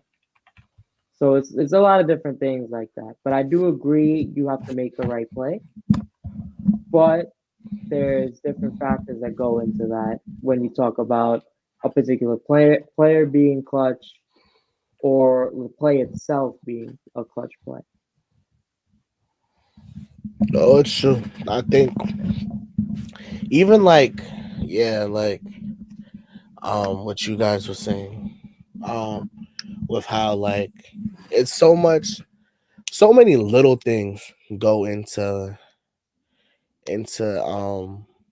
being clutch that we don't always talk about.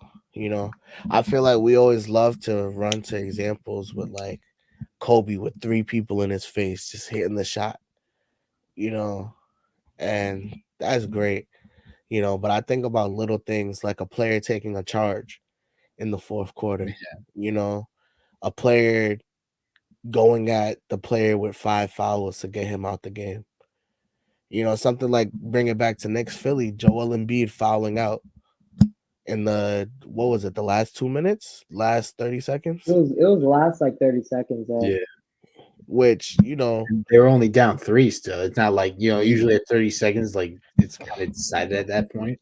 and when you think about something like Embiid's ability to draw the foul and stop the clock, you know, you don't know. They get the ball, Embiid gets a quick touch, gets fouled, lays. Now they try to get a stop, and now boom, you know, kind of thing. So something as simple as going after Embiid specifically, getting him out the game, um, knowing when to foul, when not to foul, knowing when to double team, what play to go for, you know, what play to run on offense, what scheme to run on defense, kind of thing, you know, um, denying players the ball, um, like that's something. Like there's so many little things, offensive rebounds, you know, so many little things that I think that every player, you know, does to get that shot or to get that play, to get that stop, that it goes beyond just the shot itself. You know, like I think about like an example. I don't know if this was in you guys' clutch time, but like when Josh Hart hit the open three in game 6, but even the fact that he catches the ball, goes like this, right? Exactly. Fakes the pass, because that's what throws Maxi off, right? So he catches the joint, goes like this, like he's about to pass it, shifts Maxi over to cover that man, and that gives him enough room to hit the shot before what was it, Oubre slid to try and contest. Yeah. You know, so something as simple like if he just picked it up and shot it, now he has Maxi in his face, and we don't know if he makes the shot. But something as simple as that, and even because you know, and that's the thing, the beautiful thing about basketball, I think specifically, like you have to gamble. Like everything's a, and it's like this in wrestling too. Everything's a give and a take. When you focus on one thing, you give up another thing, you know? And so Josh Hart, I don't know, I forgot who he faked the pass like he was gonna pass it to, I think Jalen. but Yeah, but most with Jalen. but if that's the case, Maxi has to slide to Jalen, Yeah. you know, in that case, because they don't want the ball in his hands. Frank Vogel spent the whole series trying to get the ball out of Jalen's hands, you know. No, Actually, I don't think it was Jalen because Jalen drove and then passed too hard, I want to say. But regardless, you know, they have to slide on that person if that person can shoot, you know. So even that decision, Max had a choice to make, you know, and so like there's gonna be quote unquote mistakes made, but it's not really a mistake. I don't think Maxie made the wrong decision. I thought Josh Hart was gonna pass it. Like I said, why is Josh Hart passing it? Shoot the joint. And then I saw the ball was still in his hands. I said, oh my bad. Like, you know, but I Well, just love you that there's know, that give and take in basketball. that play was completely accidental. It was a broken play because if you looked at the plays before, they ran the exact same thing with Josh Hart at the top, and he got the ball, and there's no one in his vicinity, and he's going to pass it to the next guy. Josh Hart was never taking any shots, and they ran the same kind of set, but because of the time and because of the space that he had, he decided to take the shot. But they were doing the same thing for a few plays, trying to get it to Jalen Yeah. and using Josh Hart at the top of the key as just a guy. And they were giving him so much space for like 3 plays in a row, and he never took it. And he never took the shot. But I guess because they were tied instead of being down, he took the shot. I found that interesting, and I thought about it in real time. I was like, he hadn't taken those shots. That's why, like the defense didn't think he would shoot it. But then at the same time, I was like, but you saw what he did in game one. There's no reason not to be closer to him. You don't have to be like smothering defense, but you can't leave him knowing that he just did that to you like right off the bat. You Yeah. know he's capable of hitting a wide open 3-pointer. And that's the last thing that you need. You'd rather have Jalen Brunson hit a contested three as opposed to Josh Hart's open three. Yeah. But I think You, also too, sorry to cut you off, but to no, go you're off of good. what Yeah, you were saying before, if Josh Hart, like you said, they ran that play a few times, and every time Josh Hart, even though he's open, passes the ball, Maxi in his head, because you have to take like a risk because you don't have the time to think out what the perfect play is, especially in that situation. So he's trained to think almost, oh, Bat Hart's gonna pass it. I've seen this play before, and they watch film too, so they probably ran that play all series. I don't know, you know. So Maxi's thinking, oh, I've seen this play before. He's gonna hit the pass. He's not a confident shooter, whatever. So he's going to pass. So when he fakes it, it's not expected, and that's probably why I believe it was why Oubre was late to slide in on the contest that's because they that's what didn't I was expect Josh saying. to take that shot. You know? Exactly. That's what I was saying. The fact that he didn't take it when he had so much space and them being tied gave like had a light bulb go off in his head, like, all right, let's take this shot. Because it's not like they were down, and whereas if he misses, they would have to foul. They would just have to play defense if he misses. It was a short clock Yeah, too. Um, that was a really good series. I think I think Nick Nurse made more mistakes than Tibbs at the end of those games. Or Mhm. not necessarily Nick Nurse, but I mean Philly, because you look at a game like game two and you say, well, and you see how the series turned out and you say, well, that was the game. That was the game that caused all of this. Because you're up, what, five or something with like 15 seconds to go or six or whatever it was, and these guys get two threes in like 6 seconds. Yeah. Like those things just can't, like you had that game wrapped up. All you have to do is protect the ball, hit one free throw Don't each foul. time. You don't even need to hit two. yeah, Exactly. You had that game wrapped up and you just gave it, I mean, credit to the Knicks for sure. But you gave away that game and now you saw that come back to haunt you at the end.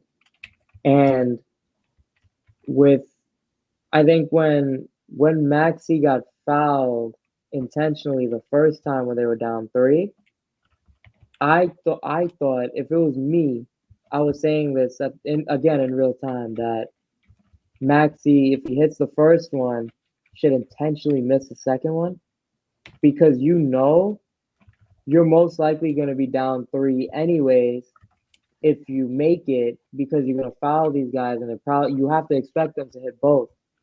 And now you're just going to have less time and they're going to foul you the same way. You're not going to get a clean shot. And Embiid was still in the game, I believe. Or even if it was Reed, right? Right? Is Reed is the backup center? He hasn't. I feel like he wasn't really playing that much. Like, I think they overworked Joel a lot during his season. I mean, I know it's the playoffs, but with a guy on one leg, like probably wasn't the smartest thing. Yeah. It's because they needed him on the floor. Because whenever he wasn't on the Just to floor, have they West. were losing the game. So they needed him to play every minute that he played, which is kind of the Yeah. catch-22, if I'm using that phrase correctly, of the situation. Yeah. I think when Maxi hit that first free throw, he should have intentionally missed the second free throw. Because either way, that's really like the game because you can't expect the team to do what you did and turn over the ball the way that you did. Yeah. You have to expect the worst, which is they get the ball, you foul them, they hit two free throws, you're still down three, now you have even less time. Yeah. So you gotta try and do something crazy because then you just kind of running in circles. And it's not like you don't have capable guys who can get a rebound and make a little midi, you know? Mind you, you got Hartenstein and Mitchell Robinson on the other side if they were both on the floor together, which I don't think they were. Nah, they're usually You not. got Mitchell Robinson and like Josh Hart, who's a great off rebounder. So it's tough, but in those situations, you have to make tough decisions. You can't just play safe because you're not gonna move forward playing safe. And if Maxi's not getting an open three, there's no sense in you trying to foul and do all like play this game if Maxi, your go-to guy, is not gonna get a shot. Right. That's why they say no risk it, no biscuit. Like, Yeah, exactly. That was a fun series. It was. The games that I got to watch were all close, went down to the wire, and I thoroughly enjoyed it. That was probably one of the better first round series that we'll see in general. So I'm looking forward to round two. I mean, I feel like round two for the majority might be a little bit worse than round one. Like looking at what I'm looking at because if you get Magic or Cleveland against Boston, I don't imagine that would be completely competitive. Now you have the Knicks against the Pacers, which I don't think is going to be overly competitive. Then you have the West, I on think. the other side. The other side is really good. The other side is really good. You have Nuggets against Ant and them, but then you have OKC against Dallas. Dallas. Yeah. Okay. That's good. That could be a good series. Yeah. The West is really good. That's The gonna East be isn't. very fun. Yeah. Here's what I I'll say about. Oh, wait, sorry to cut you off, Ryan. I was just about to say, like, whoever the Celtics play, I don't really care. Though I do want to see Orlando Cavs game 7. I feel like that's gonna be a lot of fun. No, yeah, that's good. I was just talking about round two. I just want to say though, like, if you're Boston, John, like, because of the Porzingis injury, I heard he might miss the next series. Yeah, he's missing the second round. I don't care. You should want to play the Magic just because I know Jared Allen sat out today, but if he comes back and play, who's going to guard him and Mobley? Like, I know Horford's there, but he can't guard both. I don't know that they're worried about Jared Allen offensively or Mobley. I mean, this was a career year for him. Like, so what was it? I think it was 16 and 12 from Allen. Yeah, that's solid. That's solid. I just think like But then the to add way on, he scores, that's how he's gonna get his buckets. I don't think his 16 is a 16 that they're worried about. but then to add Yeah. on to that, if it Yeah. is Cleveland, I think instead of like obviously Mitchell's the best player on the team, but they should run the offense through Mobley in the paint because of the Porzingis injury. Will they? Probably not, but that's what they should do to give themselves a chance. Here's the thing with Cleveland, right? I would love a Cleveland. Like, I don't care which one of these guys we play. That should be packed up in 5 max, Yeah. either one.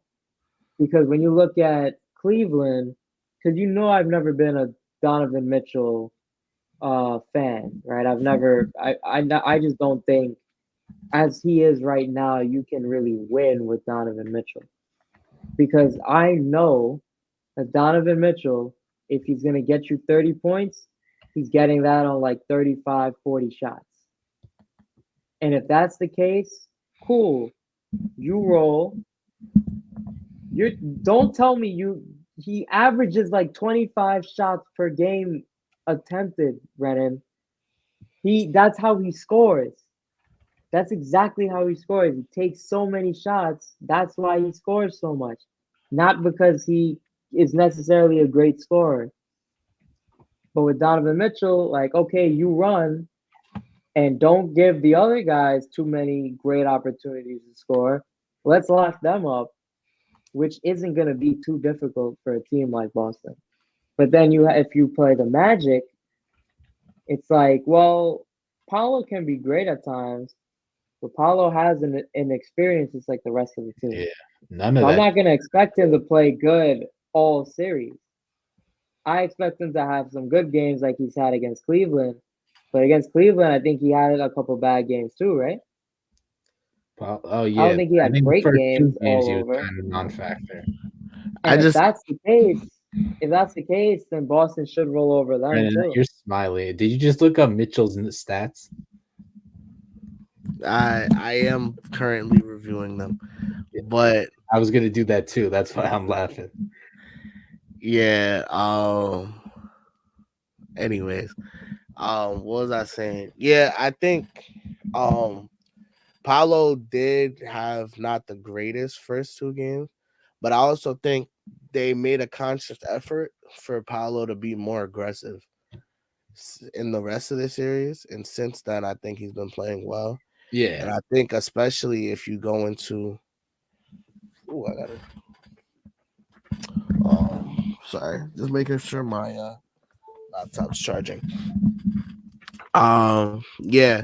So I think going into what you feel about Jared Allen, I feel like if they have a guy like Paolo and there's not really a big there to really stop him, I think that I'm not saying once I believe Boston's winning the series, but I do think it can give them some trouble Yeah. if Paolo's able to be aggressive. Granted, there are guys like Tatum who's on the taller side, lankier side, that they can be very switchable. But I do think I can see avenues where Paolo can kind of get to the Baja a little bit more freely now. And then also someone like Franz, who's been hitting his shots lately, but can also get to the rim and apply a lot of rim pressure. So I think if there's a lack of rim protection, I do think there's a chance where Orlando can kind of take advantage of it. And I think also, granted, I'm biased because I just want to see the younger team Yeah. perform. But I do also think too the defense that Orlando has. I want to see what a team like the Celtics looks like dealing with that. Imagine someone like Jonathan, because you put Jonathan Isaac on somebody like Tatum. Tatum's gonna have a very rough series. Jonathan Isaac is an amazing defender. He's a great player. He's A great putting on player. like the way Jaden McDaniels is locking up. I view like the Magic is kind of like the Eastern Conference Timberwolves. They just don't have an ant in the sense that like they're great defense. Why are you making that face? Like They're great. they're great defensive teams, but they struggle offensively. How is that a hard comparison? You can't say they're like the East version of the Timberwolves and then try to say, oh, well, they don't have great what? No, I What'd you say? literally They don't can have say great. that. No, because I said the only you're difference is they don't have a comparing guy like you're Ant com- or a defensive player in the you year. can't say they're like another team, but then say that their thing that's different is significantly different. I mean, it's What? Not really at like, all. No, you literally can do that. I didn't say they were the You same can't. team. I You said can't. like. Like means there's You. yeah, similarities.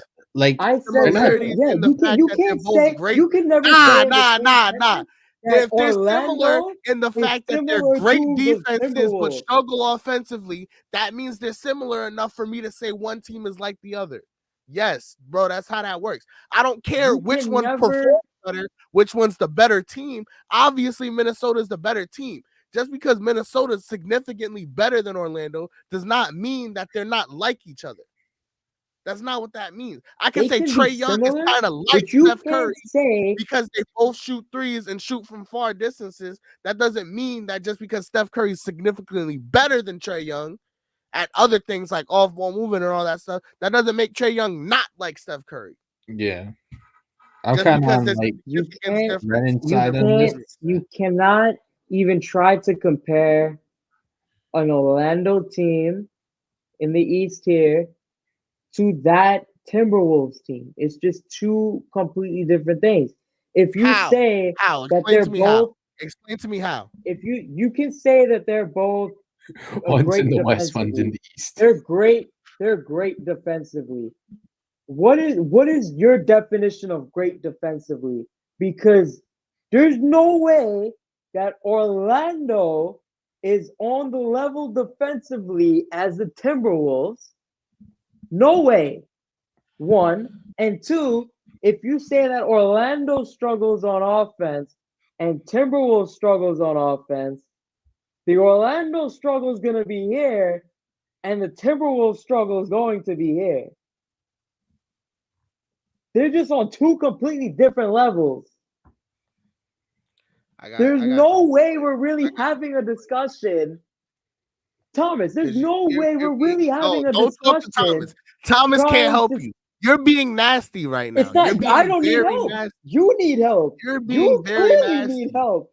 You're I'll trying say to I'll put say the this. Orlando Magic and the Minnesota Timberwolves, who I've never been a fan of, in like some type of thing. I don't know what you're doing.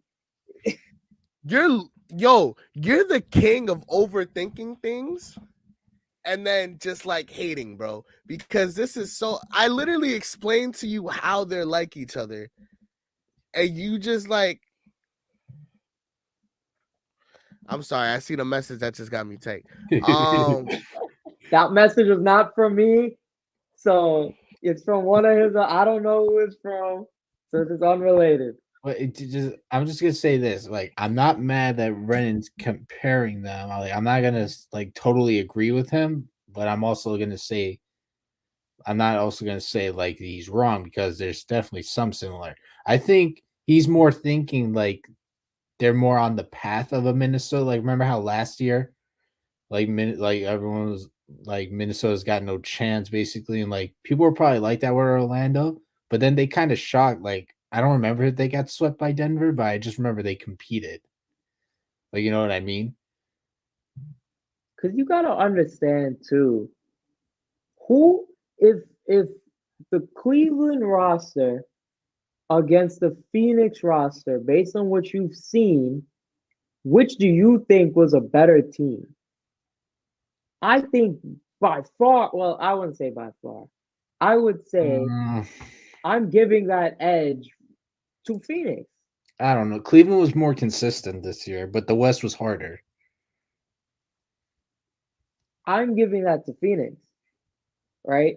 So when you say, Mike's off running. when you say, oh, why are we talking about Phoenix and the Cavs? What are we talking about here? Because when you say Orlando's great defensively, You're looking at them against The Cleveland Magic and the Cavaliers. Timberwolves When you, are literally the 1 and 2 defenses this season in terms of defensive rating. I don't care. I don't care So okay, because all right, cool. you know how So many. You know how many now teams. we're just You know how many. lying, No, and then no. when Look. facts are No. Look. presented, Listen. Listen. now Listen. okay, Listen. cool. Listen. Look at past years in the NBA and look at teams who've been in the top 5 defenses and what they've really been when it comes to the playoffs.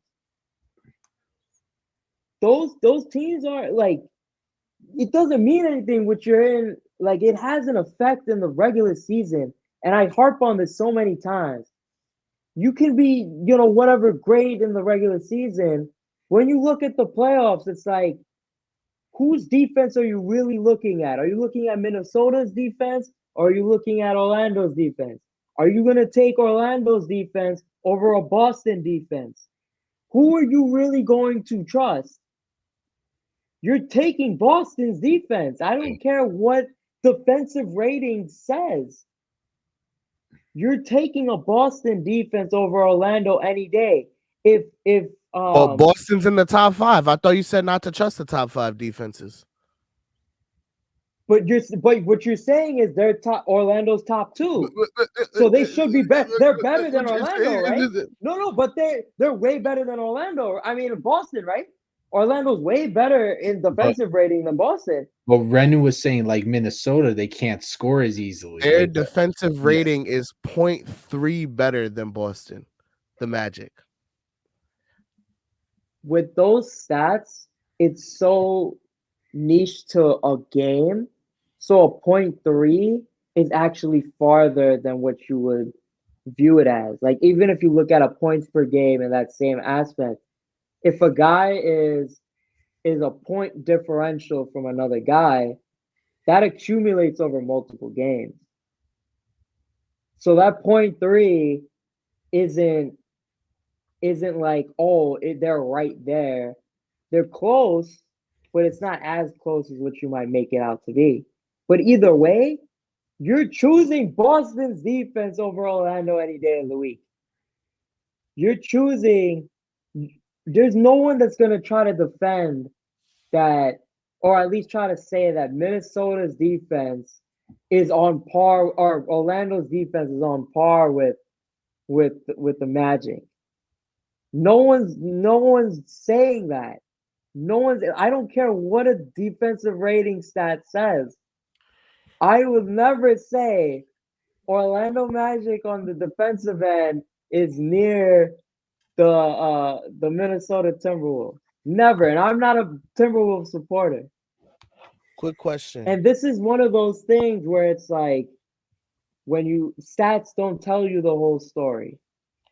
Quick question. Right? There are many players, there are many teams like that, where you look at a stat and you think, oh, this dude is, so great, or this team is so great, but the stats don't tell you that whole story.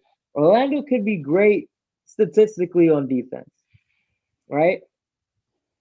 But I'm never going to say that they're the second best offensive team in the league right now. I will never, whatever anyone wants to say, if you want to go with the stats, cool. But I am never going to say their defenses are on par. I am not taking Orlando over a Boston or a Minnesota. I'm not taking that. Never. So when you say, going back to the original thing, what's that based off of? Who are they right now? They're playing the Cleveland Cavaliers, whose offense runs through a guy who needs to take 30 shots to get 30 points.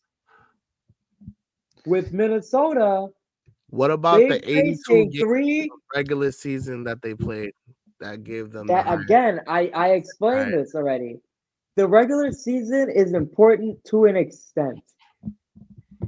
And we've seen it over many, many, many years. There are teams that are great in the regular season. When it comes playoff time, completely different. Give me an example. When you look, Atlanta Hawks, 60 games, 60-game season. Toronto Raptors, number one team in the league, Wait, number one team in the East, and then they fire their head coach, who won Coach of the Well, Year. is it a Regular failure? season make Didn't both those teams go to the conference finals? 60 games. Who really believed in the Atlanta Hawks that year with Jeff Teague, Show Al Horford, all those guys? Not a lick of an NBA But fan I'm that saying lives though, outside of Atlanta. I wouldn't say it's a failure. I never said that. Can you But give me an example you of asked me a top to give you 5 an example offense? of when You're the going by regular record though. season Give me, doesn't matter as but much as playoffs, and I gave you two. you're giving me an example based off of team record. But you're arguing that being a top 5 offense or a top 5 defense doesn't always translate to the playoffs, which is a fair argument. I just want you to give me an example I of mean, a top 5 defense or a top 5 offense. I don't know what it was last year for the. But what about the Bucks? Well, because they were the first seed and the eight. I don't know. Boston was top 5 in 2022 in offense and defense. They went to the finals. Great. They lost in 6 games. But they still went to the finals. Yeah, they went to the finals. They did great. They're supposed to. We expect them to do that. We've been expecting them to do something for years. But I'm not saying any of these teams is a failure. What are But you just because arguing you're here? the best, just because you're He's the best, one of the they're a better defensive team than Golden State that year, right? They were a they better were. offensive team. They were a better offensive team in rating than Golden State was that year. They still lost. He's saying that like That's my point. what you were talking just about because it was doesn't great matter. in the regular season, it plays a role. Of course, it means you're a good team. It means you can beat a lot of people. But at the end of the day, it's just what you do in the playoffs. Golden or what State your had a potential better is in the playoffs. defense than them in that season. What season are you looking at? The finals. year. 2022, the year they won the chip. Are you looking at 2021, 2022, or 2022, 2023? That was last year though, 2022, 2023. 21, 22. What was their defensive rating? 106.9.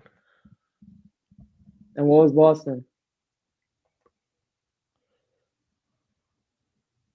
106. Okay, tied. They're tied. Okay. All right. So one wasn't better or worse. But even so, Boston was what was it? They were 500 at All-Star break. They were a 500 team at All-Star break, and they finally hit their stride. And they fired. So they weren't good the entire regular season either, whereas Golden State was good the entire season. If Boston was playing the way that they did in the second half of the year, in the first half of the year, they would probably be better statistically, right? So if they had played the way that we expected them to play, because we always expected them to be one of the top 3 seeds in the league, right? Or at least in the East, their rating is probably better. Because if you look at the second half of the year, I know they were at least top 2 in defensive rating for the second half of the year. Correct. The Grizzlies right? had a higher defensive rating post All-Star Okay. break.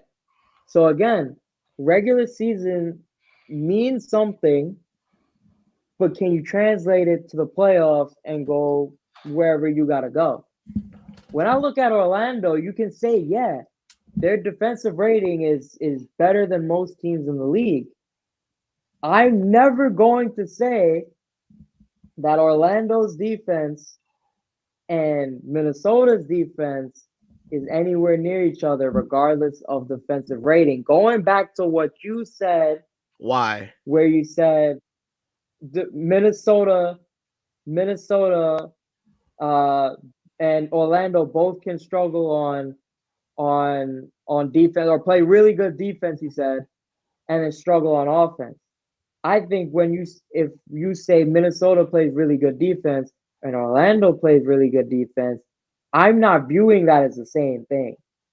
What's that based on? Because one who you're going against. Well, actually, that's the major thing. Who you're going against. That's the major point. Who you're playing. And I think the Phoenix Suns were a much better team than the Cleveland Cavaliers. And this Orlando series is going to 7, whereas Minnesota went to 5. Or did they get swept? They got swept, right? Yeah, that was a sweep, right? And you're dealing Phoenix with had a great and have offense? to guard. No. Okay, so what are we talking about? You said both teams are playing. They both teams are playing teams that aren't great offensively. So how is what you said both teams are similar in that they both play great defense. Yes. I view Minnesota's great defense on a completely different tier than Orlando's great. Why? You haven't told me why. Strength of competition is a major thing. If the Suns aren't a great offense, how does the strength of competition matter? Because you don't view the Cavs as a great offense, and you don't view the Suns as a great offense. So if they're both going against not great offensive teams, and they're showing that they're great defensive teams, how does that matter? How does strength of competition matter in that sense? On one end, you're dealing with 2 of the most elite scorers in the league, who you always have to try and stop no matter what's going on with that team. For some reason, that team just never meshed. But you always have to have a game plan for those guys who can go off and score 30 each whenever they shall please. On the other side, you're dealing with Donovan Mitchell, who usually gets 30 points off of 30 shots. And then your second best scorer is who? Karis LeVert? Yeah, probably.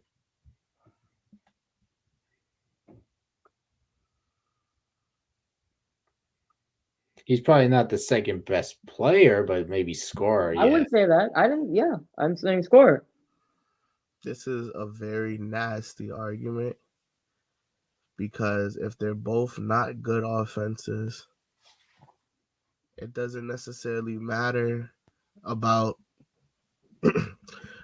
like Kevin Durant and Devin Booker, because if the offense isn't great, it still means it's very easy, not very easy, but it's still easier to slow them down and to stop them, right? We know that Phoenix has a lot of issues. Like, it's hard for them to get to the lane. It's hard for them to, because Kevin Durant doesn't drive as much as he used to. It doesn't collapse the defense and allows them to get better looks off of that because the defense has to rotate, right? So we know that if you put someone who's long, and can stay in front of Kevin Durant, because that threat to drive isn't there, it's easier to stay in front of him. I'm not saying he's not gonna, you're gonna lock him up. He's still gonna hit his shots. He still can rise above you. But because of that lack of threat to score towards the paint, it allows you to key in on him more than if this was like Kevin Durant of 4 or 5 years ago, or pre Achilles Kevin Durant. Devin Booker, we've seen struggle with double teams. We've seen him struggle with physical defenders who are gonna rough him up, who are gonna, play that hard-nosed defense. We've seen him struggle with guys like Jrue Holiday. We've seen him struggle with what's his name last year? Who they played? The Clippers in the first round, right? So Paul George, I guess, maybe Kawhi if he played. So I'm thinking of. Doesn't matter. We've seen him struggle with guys that we've seen him. A great defender can make Devin Booker struggle and take him out of a series. We've seen it before, right? And we've seen that Bradley Beal isn't the Bradley Beal that we know Bradley Beal to be, right? And so also the lack of playmaking as a team is down. Devin Booker can play make. KD is not as good as he used to be playmaking wise. But we see that because of that overall, it makes this team a lot easier to guard and to deal with, right? The Cavs have offensive issues as well. Maybe not necessarily, the same exact issues as the Suns, but having guys like Donovan Mitchell, you can key in on him. Evan Mobley, and Jared Allen aren't necessarily the most offensively sound. We've seen Evan Mobley struggle with stronger defenders. We've seen Julius Randle give him trouble like last year in the playoffs, right? So we've seen that before. You got guys who are fake shooters like Max Strus on the team who are going to be very streaky at best. But, all I'm saying is, long story short, is that I don't think it's a bad comparison. Even if you view the tiers like, Minnesota, and I agree with you. I think Minnesota is a better defense than Orlando, but I don't think that doesn't make them like Orlando, or at least if you want to say they're not like it, for whatever differences they have, sure thing. But I think in looking at the reasons that I listed as to why they are similar, whether they're they could be in 3 separate tiers or not. But regardless, I think the teams are still similar for those reasons. Because they're both, would you agree with me? They're both defensive-minded teams. Yeah, if they're a top team in defensive rating, you have to be. That's then they both can struggle with shot creation. Yeah. And offensive. Mm-hmm. Okay, so if we both can agree that they're both like that, and they both, what they do positively is similar in a general sense. What they do negatively is similar in a general sense. Why is it so crazy to say that they're like one another? Even if there's a discrepancy in the level of talent and production. Because it's the way that you say something, right? If you say they have similar, they have the same type of issues, right? That's one thing. And you can say, oh, well, it's these two things. But you can't say, or at least for me, it's like when you say they're similar to a Minnesota in these aspects, because they're on different levels, even though it might be in the broad sense the same, like the same umbrella, it's in 2 different levels that it's really not similar. It's just the same idea, but it's not really the same thing or a similar thing. If you got what I'm saying. This feels like you're arguing. This feels like you're arguing semantics. I get what you're saying. It just feels like if I say the same thing but change the words, if I remove the word like from it, you would agree with me. No, the way that you said it first was that the way that I took it first was saying that, yeah, they're similar in that they're both going to struggle defensively, or they're going to be great defensively, but then they're going to struggle on offense, right? And my issue was when you say they're going to be great defensively, this team's great defensively against and Orlando great defensively, to me are just completely two different things. And it's like it's just to me not there. So you like that was my thing. Like that's where my mind went to first. Not saying that's necessarily what you were saying now that we talk about it. But when you said it first, my mind went to because you said they're both great defensively. It's like, well, if they're both great, then they're on a similar level in that aspect. You know what I'm saying? I get what you're saying. I think you're underrating the Magic defensively. I gotta see them do it against a better team. Like if they play Boston, let's see how they do it against a Boston without a Kristaps Porzingis. I think that would be a great litmus test. Because I'm looking right and now. then we'll go from there. I'm looking right now. What other team? They've held the Cavs, right? Game 6, they held the Cavs to 96 points. Game 5, I'm looking at it right now. They lost to the Cavs. Cavs had 104 points, right? Game 4, they held the Cavs to 89 points. Game 3, they held the Cavs to 83 points. Game 2, they lost. They held the Cavs to 96 points. Game 1, they lost. They held the Cavs to 97 points. So literally in 5 out of the 6 games they played, they held the Cavs to under 100.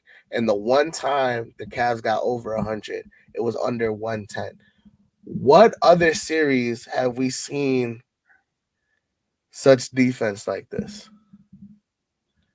But again, that's why I tell you strength of competition. Who are these guys on this Cleveland team that can score? They can't control who they face. They can't control who they face. I don't disagree with that. It feels like you're penalizing them for they can't control that. No, not at all. Not at all. But I don't want you putting them on a level that they didn't earn the right to be there yet until they actually do that against a contending some type of contending team or a team that has prolific scorers. All right. This is the thing. This is the thing about when we talk about like recency bias and things like that. Oh, they're great defensively right now, so they're just a great defensive team, right? Just automatically a great defensive team. And you're gonna put them in a conversation with the Minnesota Timberwolves. So that's what I'm saying. Let me ask you, John. Say they do beat Cleveland and they face Boston. None of us think they're gonna win, right? Most likely. Yeah. What do they have to do though to kind of change your point about them though? Like win 2 games or something, or at least or like in terms of what? Change my point in their defense? Yeah. If they could make at least one guy every game consistently struggle, like one day it's Jason, one day it's Jalen, one day it's a Derek White or something. You make a guy like struggle consistently, I'll be like, all right, you're doing something, right? Because these guys on offense are on different levels than a lot of guys, and that's not debatable, right? Derek White is coming off the best series of his life, albeit without Jimmy Butler. Jason Tatum is a great scorer. Jaylen Brown is a great scorer. You can slow one of these guys down to where they're shooting a bad percentage consistently throughout the series, however many games it may be, but you're good to go. But say like you're good to go. Say they make Jason Tatum like, I don't know, 13 for like 31, right? Something like that. Yeah. But then what if like Jaylen Brown's like 19 for 23, you know what I mean? Then Derek White's like 8 for 11. Like, how's that slowing down the team? But it's not necessarily because when you look at these two teams, one is just here and the other's going to be here. So you can't expect them to stop, just like any other series. You can't expect the team to to play a defense to where all the major guys shoot bad. You can never expect that. But can you slow down one or two of the more prolific guys? If you can do that, you're doing what you have to do. But you can't expect even the best defense to hold the top two or top three scorers on the other side to subpar field goal percentages. Like you're never gonna expect Jason. Like you can't go into any game in the rest of this playoffs expecting a game from Jason Tatum, Jaylen Brown, and Derek White to shoot less than 45% from the field. You can't. You can't expect that at all. Just like most other teams. You're not gonna expect all of their top guys to shoot badly. That's just not how that works. So yeah, two guys can do really well, but if you hold a guy like a Jason Tatum, like obviously you got to do the eye test and see are they really slowing him down or is he just playing a bad game? Because we know a guy like him can play a bad game. Yeah. But if you can legitimately like cause him issues and make him uncomfortable and stuff like that, and do that to a guy consistently, whether the first day is Jason Tatum, then the next day is a Jaylen Brown, and so on and so forth. Or even if you focus in on one guy and make him uncomfortable for an entire series, or at least a majority of the series, then I'll look at you differently. But if your biggest thing so far is that you're holding down Donovan Mitchell, who we all know is hit or miss every single game. Top two shooting guard in the you, by the way. Who? That's who they're holding down. That's who they're holding down. Shooting guard, yeah, like. Are you That's who dumb? they're holding down. Oh Well, my God. who's really considered a shooting guard like nowadays? Well, so see, this is the crux. This is really, I realized with S, like he has a lot of crazy takes, and the reason why his takes are crazy, you have to really find where the bias is, and then you start to understand, like, oh, okay, this is why he thinks the way that he does. You know, like he has a Derek White bias, for example, which is why he overrates Derek White. Top two shooting Certain guards. players, Donovan Mitchell certain is the players most he doesn't overrated like. player in the entirety of the NBA. You really don't show him any love, man. If he does not That's what score, I'm saying. This is exactly what I'm if he does saying. not score, what is he doing? Nothing. If But he he does is not score. dropping, if he does not, that's very rare. That's very rare. In the 5 games in the Orlando, in 5 games before this game, because the stats haven't been put in yet, in this game, in this series, he's averaging 22 points on 19 shot attempts, shooting 41.7% from the field. That's more to him as a player than it is Magic as a defense, because I've been saying this about Donovan Mitchell for years. But that doesn't make it more. Just because you said it for years doesn't mean that like that's more. No, it does. Mitchell. It does, because he does this against everyone. No, it's not one because team. it's about it's basketball. Not one team. If he struggles it's not against one team. This isn't something that's uncommon. This isn't uncommon for him. So it's not about the team. When he played the Denver Nuggets in that series, he played great offensively. What year is this? We'll look at it. Was that the bubble year? What year are you looking at? I think it was the bubble. 2020. I remember he played well offensively. But also, to be fair, when has he ever had a good running mate? You know what I mean? In Utah, who else was there offensively for him? His second best player was Rudy Gobert. And then now everybody's harping on Rudy Gobert for his defense, not his offense. No, but what I'm saying is he has to take all those shots because there was no one else on his teams that would do it. He's the primary offensive option. Like Tatum, at least Tatum has a Brown. You know what I mean? LeBron always had an AD, a Wade, someone like that. Who did Mitchell have? No one.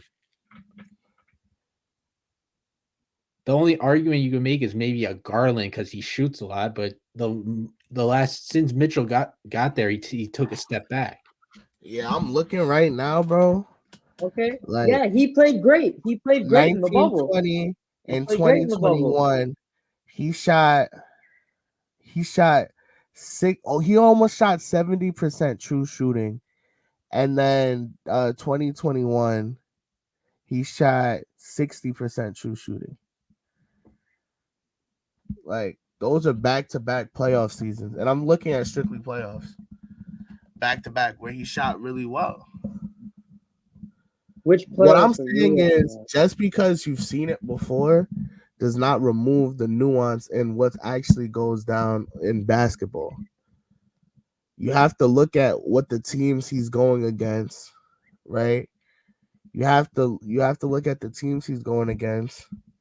What schemes is he being shown as the primary offensive option? Granted, I think Utah had a lot of all other offensive options like Joe Ingles and Bogdanovich. That's not the same though. Obviously Okay, not the so same here's as what I'm LeBron, but looking they at. did have other people who could create their own shot. Here's what I'm looking at. Right? Sorry to cut you off. Donovan Mitchell in the playoffs, right, for his entire career. Averages, right, going down the list, 22 shots, 22 shots, 22 shots, 23, 22, 20, 19. Points, 24, 21, 36, which was the bubble, 32, 25, 23, 22. His shooting percentages, 42%, 32%, 52, bubble, great. 44, pretty good, okay. 39, almost 40, 43, and now 41.7. So what we've seen from him consistently is a high volume of shots, lesser efficiency, and less points as a result. As the leader of a team, he is not known as a defensive guy. He is not known to do other things on offense like playmaking. So what is it if he's not scoring that he is doing? No. And that's my harp about Donovan Mitchell. And I felt like that not recently. I've always felt that way about him. Always, and you know that. I've always felt that way about him. But I've also always told you I don't view him as a number one, but that's not a bad thing though. I don't disagree. That's fine if he's not a number one. But when we're looking at this, what we're talking about is Orlando has to stop that type of guy who consistently has done these things over his career in the playoffs. It says more to this is who he is as opposed to Orlando's a great defensive team. I disagree. Well, this is where we agree to disagree and we move on. Because that's it. Let's just. I want to give a little love to Donovan Mitchell because he had a 50 piece tonight. The second highest on his team was 21. Yep. He played great. Played wonderful. But remember, what did I say when I was talking about if they play Boston? Right? One of my scenarios. Let Donovan Mitchell do his thing. Right? If he can do it, great. If he can't, fine. But yeah, you're willing to take that chance because one, if he does his thing, the outside guys won't get a chance to do anything. But that can also and be two, coaching. He's gonna take a high volume of shots, and what we've seen from him is lower efficiency. So you can let him try to do his thing. We won't really see him just go from what he is to something much higher. That's just not how that works. At least in my opinion. Maybe he could. Maybe he could have another bubble year. Maybe he can do that again. But what we know of him, high volume shots, low efficiency, low points. That's what we know. But So let's not talk about an Orlando defense that's what they had to go against. Oh my! Let's Stop not bringing try it back to and Orlando, bro. twist it up. Bro. Just, No, because you're let's not being try to you're overrate a talking defense. narrative talk rather than actual nuanced basketball discussion right now. Let's And not that's overrate a where it's gonna end. defense but John, based that, on that that's is the guy coaching. that you have to In the face. game has made you say, let's not talk about, because all you said competition, but you can't give me a basketball reason as to why Orlando isn't as good of a defense as you think it is. Who All you say is have strength. they had to defend? That's what They I'm had saying. to See, you defend can't give me an actual basketball reason. What about their scheme? What about their scheme? What about their scheme? What about their scheme defensively? Who do What they about their have scheme to defensively? stop? What about Dude, what is their defensive scheme? Stopping Donovan Mitchell? That's not the hardest scheme in the league. That's not a hard thing to do. He usually stops himself. We've seen it. We've seen him Bro, stop himself. if you just haven't watched Orlando play, that's okay. You can just say that, bro. Dog. Wait. If you haven't watched them play, It does go both ways. It does go both ways because I don't watch Orlando basketball, but I'm not gonna say they played great defense against Cavs. Great. That's one statement. But another statement is saying they just have one of the best defenses in the league. That's a different statement. You can't give me a basketball reason as to why your basketball reasons are like inflation because of who you're going against. The numbers will look great when you're playing a team that isn't great, bro. Your basketball reason, like in theory, what you're saying is completely right because you're going by the stats and you're going by the numbers and whatever, and that's fine.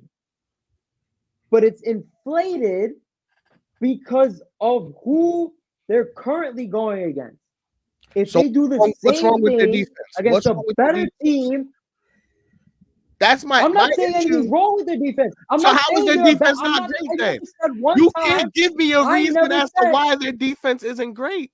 You can't give me a reason. They're only doing it this year in the regular season. You haven't seen it in the playoffs. You have to go off. Don't come and say don't say that they have a great Minnesota defense. wasn't a great defense last year. Minnesota, all we have is 4 games in the playoffs in the 82 games in the regular season. Why is Orlando? Orlando, we've actually seen more playoff basketball. We have a larger sample size of their defense. Minnesota was not a great defense last year. Why is it a larger sample size? Why didn't their defense help them close the series out? Why didn't their defense help them close it out in shorter games? Why are we even going to a game 7? Basketball reasons, the Suns have a plethora of issues that hurts them, that allows the Timberwolves to overcome. That's why. I explained to you the Suns issues. I explained to you that you can't give me that's my issue. You can't give me a basketball reason. Your basketball reason. No, stop with the inflation. Tell me a reason. No, I don't care about my basketball reason. You give me a basketball reason. Strength of competition is one of the most important. That's point 1. What's point 2? What's point 2? Basketball. What's point 2? That's it. What's point 2? It. That's what I got. That's what I got. I need them to do it against good teams. Okay, and that's where we disagree. But you can't just come up and say automatically you're a great defense.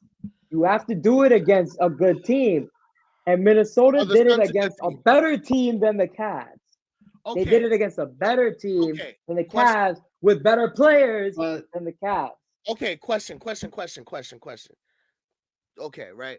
Because you said I would never say the Orlando Magic's defense is better than the Timberwolves or the Celtics, right?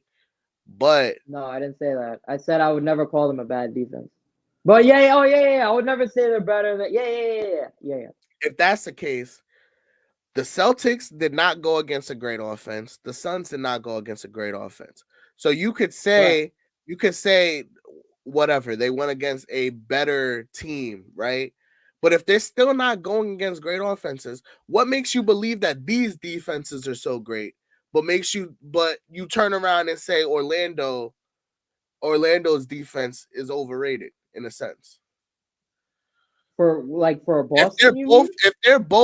If Boston and Minnesota are both going against teams that were not great offensively, what makes you, even though you could say if strength of competition really matters in a grand scheme of things, what makes you turn around and say that those defenses are great defenses in this high tier when they're not going against the greatest offensive competition either? Because at least for let's go for Boston first. They have a starting five that you look at and you can say each guy is a really good defender.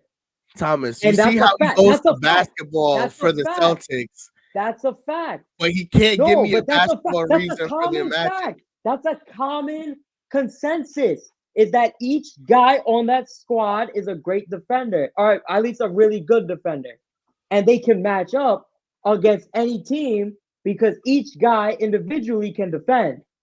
Drew Holiday, you always harped on me about Drew Holiday being a really good defender.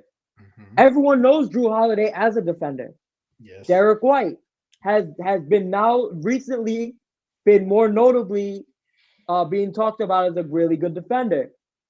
Jason Tatum and Jaylen Brown, what have we talked about with them? Long wingspan, can defend the perimeter, can defend in the paint. I'm not going to say they're the greatest defenders in the league, but each of these guys are really good defenders. And we've seen it.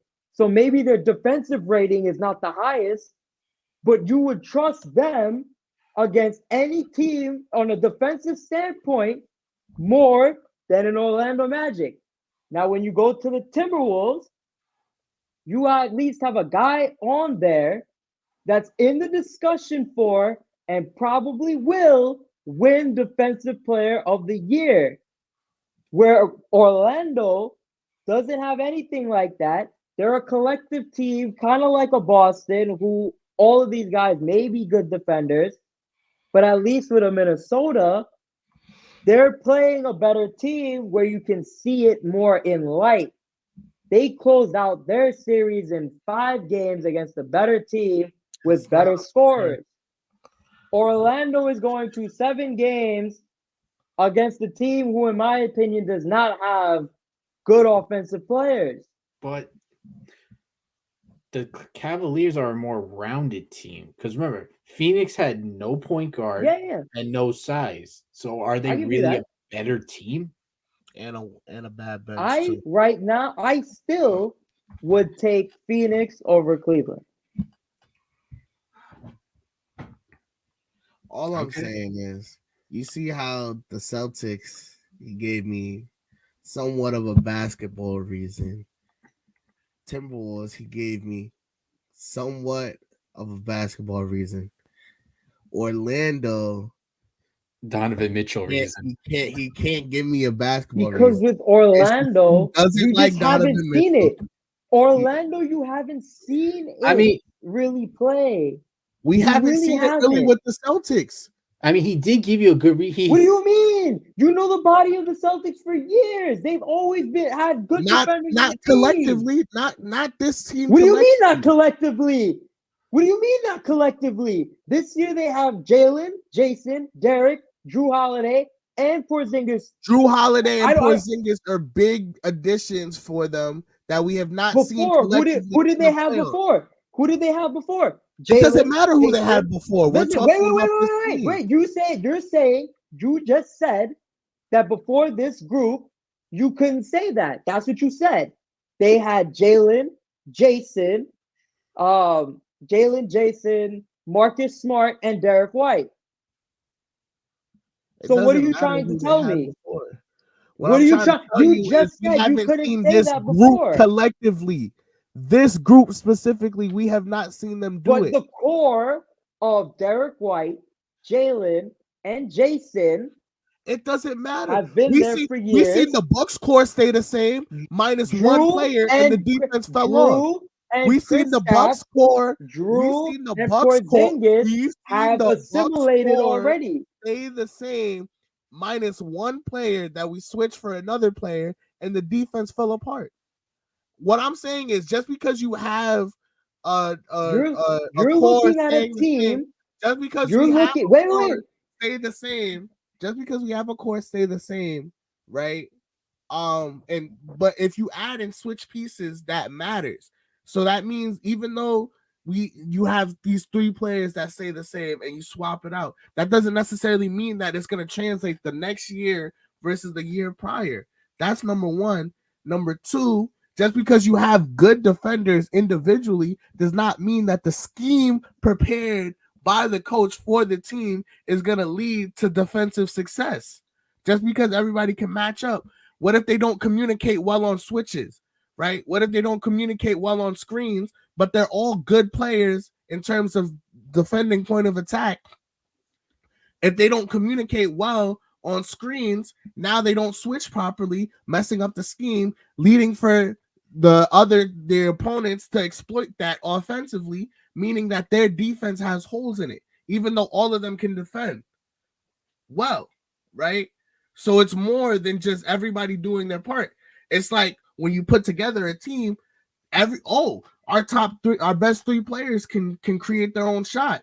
But if you don't have an actual offensive system, the team still might suffer offensively just because, just because everybody's playing isolation ball, which is cool. And then you get to the playoffs and you're not getting easy shots, and it's easier to scheme on because they're going to isolate, and that's easier to defend. So now other teams exploit it, and we see that. And we can agree with that as a fact that, okay, that's an issue.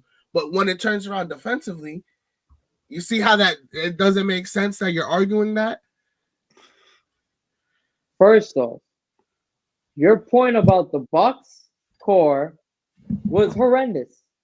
That was one of the worst takes I've ever seen in life. Because one, that team is old as shit. Two, the guy that you traded for, you gave away your best defender, whereas you were only looking at two guys Second on best that team defender. who was good defensively. With Brook aging, Brook only aging, right? So Brook is not defending on the perimeter. Brook is a paint guy, Brooke but was he's never getting older and you can see it. I never said he was. I never said he did. I'm saying he can't. I'm so saying he has to be a paint guy, because he never could. and that's the problem. If So we've had one, great defenses with him in defense in drop, general, what does it matter if that he can't play on the perimeter? Because he always been a drop big. because I'm And we've saying had he's good I'm defenses with saying him he's as a getting. drop big. See, now you're not listening because I'm saying all he's doing is getting older, and with his age, you've seen him regress. You've seen it. Next, you traded Drew Holiday, your best defender, for Damian Lillard, who's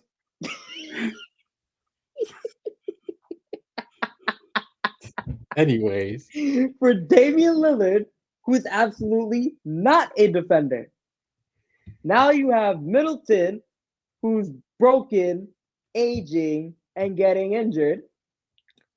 And then Giannis, who's gonna do his thing. And then what is their roster outside of broken and battered and doesn't play defense? So your idea of changing the core, maybe in theory, can be right, but if you're looking at the Bucks as your example, that's a horrible example because they changed the guy, right?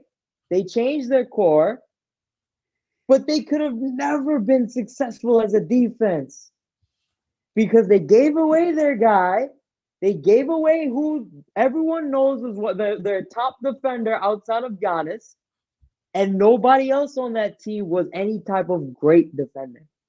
And they made no types of changes to the roster outside of giving away their best defender. That was it. Everybody else aged, got injured more, and that was it for your roster.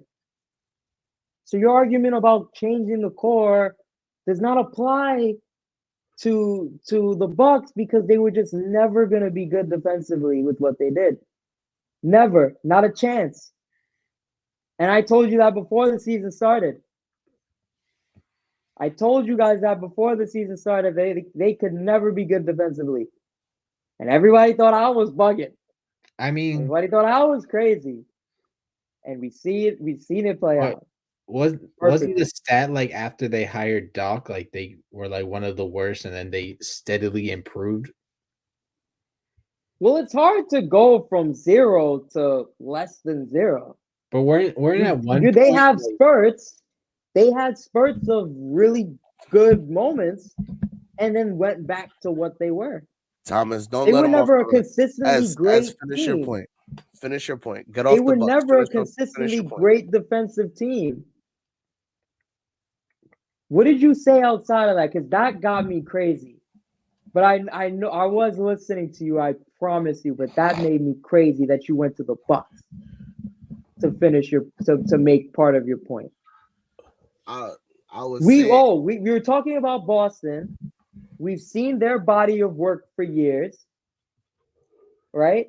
You're taking a guy now in Drew Holiday who has assimilated greatly in the different teams that he's been on, adding him to now another great team. There's no way you could have expected that not to work. And then you're adding Porzingis, who's not gonna be out there on the perimeter, kind of like a Brook Lopez. He's gonna be in the paint defending the rim. So that's not going to change the whole offense for the worse. To try and come and say, oh, well, we haven't seen them in the system. Maybe they're not going to be good defensively. No. Drew Holiday has proven that he can go to different teams and succeed, doing what he does best on the defensive end. And Porzingis is a rim guy. Porzingis is a rim defender. So there's no way him coming in is going to mess with the entire defense. Just like you were saying with Brook.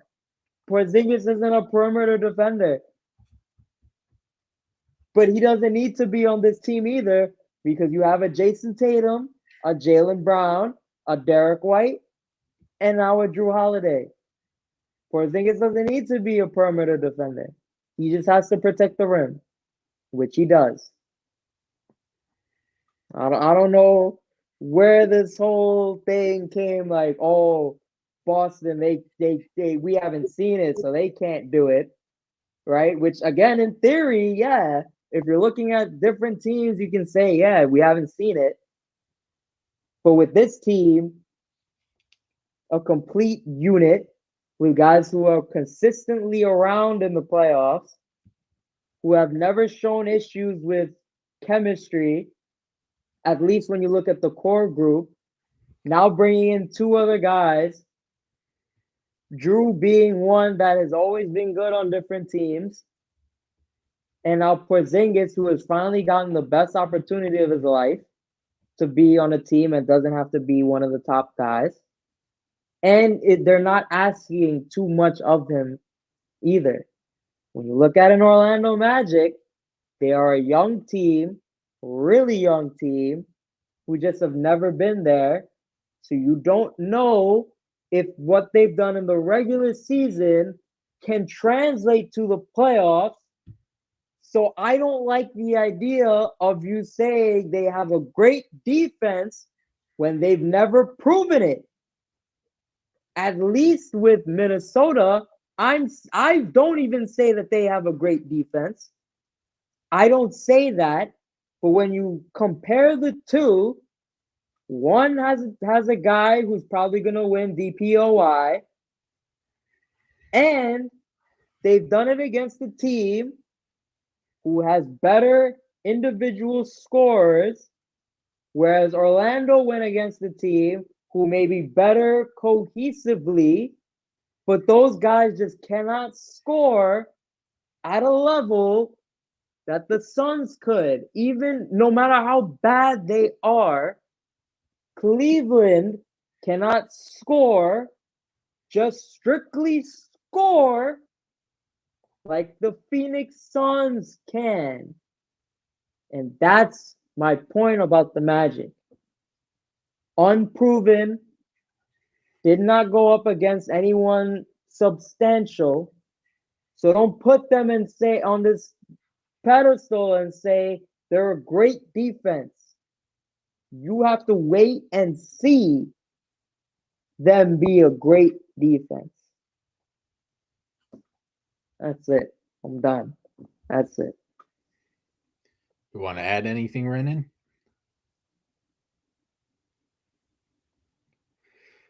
All right. I think to sum up this whole Magic talk and everything is, who do you guys got on Sunday for Game 7? I don't believe in Donovan Mitchell. So off of that, I'm going the Magic. All right, Renan? That alone. Is the game in Cleveland? Yes, it is. Or It's in Cleveland. it's a good chance Cavs might win if it's in Cleveland. But I want the Magic to win, so I'm gonna say I got the Magic. I'm going to go based on what I've seen the series. Each team that's won is won at home. This game is in Cleveland. I'm going to continue that trend. I'm going to go with Cleveland, the underdogs, I guess, of this group. That's a very fair assessment. All right, and For then some Cleveland's reason, I kept probably gonna thinking they win. were the 4th seed. who? Orlando? I kept thinking Cleveland was the 4th seed. They are the 4th seed. I mean, Orlando was the 4th seed. Yeah. Yeah. But yeah, no, my disbelief in Donovan Mitchell is strictly the reason I'm going with the Magic. It's fair Because enough. I think Donovan Mitchell can and will just stink up the place on offense, and that'll cost his team the win. Because that's what I've seen over the years. That's fair enough. And I can't go with what I haven't seen. Guys want to talk about anything else, add anything, or pretty much start wrapping it up? Boston Celtics 2024 NBA champions on the way. You want to make predictions for the next round? Or you want to say that for another Yeah. day? I mean, I think Orlando's gonna win just because I don't like Donovan. And then Yeah. it's gonna be Orlando versus Boston. I think Boston is gonna smoke that series just because they gave away one to a depleted Miami. I'll give Magic one game and say that it's going to 5. And then it'll be Knicks and Pacers. I think Knicks will have a much easier time against the Pacers than they did against Philly. So I think that series, they went to 6 against Philly, so I'm gonna say 5 against the Pacers. For the West, it's Jokic and them against Ant and them, so that's Nuggets and T-Wolves. That's tough just because of the defensive matchup that they could present to Jokic because you have 2 big bodies. But I'm not a believer in Cat and Gobert, just in general as a player, not necessarily offense or defense. I just don't believe in those 2 guys. Never have, never will until they show me otherwise. Again, I'm going off of what I've seen. Can't go off of what I haven't seen. I believe in Ant. But I don't believe in those 2 guys. And I think it comes down to those 2 guys when you talk about can the T-Wolves win the series. and I think the Nuggets are just a better overall team. So I'm going with Nuggets in. My mind wants to say 6.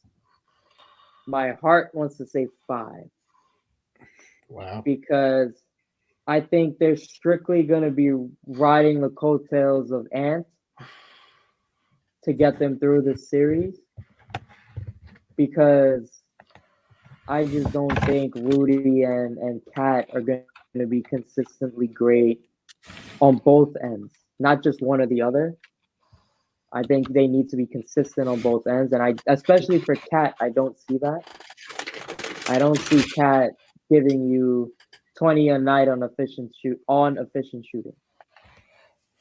And with the Nuggets, I think Jamal is gonna have a better series than he did against the Lakers. I think we've seen the worst of him. Jokic is always gonna be great. Aaron Gordon is always gonna be solid.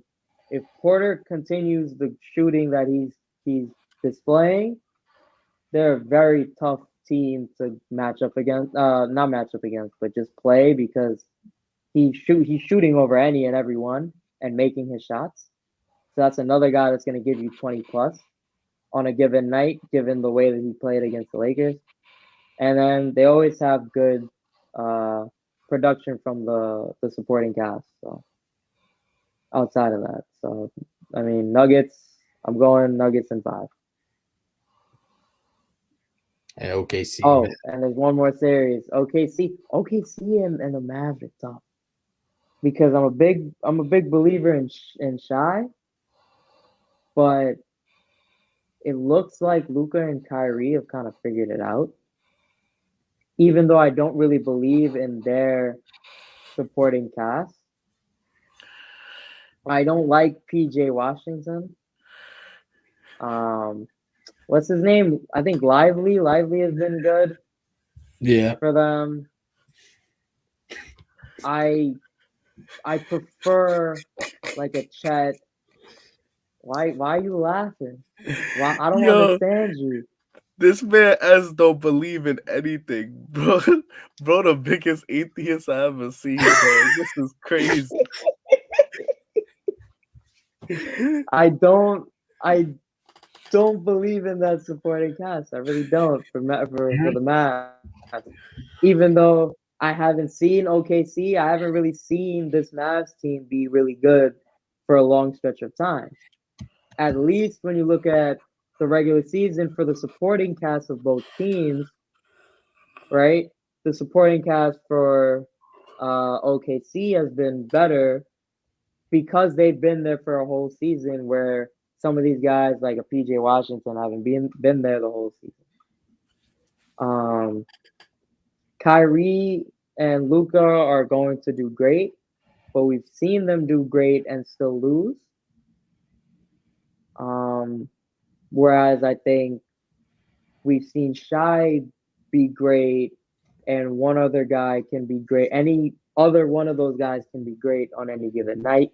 It could be Chet, it could be Jalen. Any one of those guys can step up. So I'm going OKC just because of the supporting cast, not necessarily the stars. Mm-hmm. Because I think Luka's gonna go off, I think Kyrie's gonna go off. I think OKC in 7. I think it's gonna be a really tough series. All right, Randy, your predictions? I'm not gonna say who I think will win. I'm gonna say who I want to win. All right, that's fair. So I think the Magic beat the Cavs in 7. Then I got the Mavs. I got the Magic sweeping the Boston Celtics in 4 games. Let's put a bet on it. Let's put a bet on that. No. Okay. Okay, that's what I thought. Then I got the Knicks. I want to say they beat the Pacers in 5.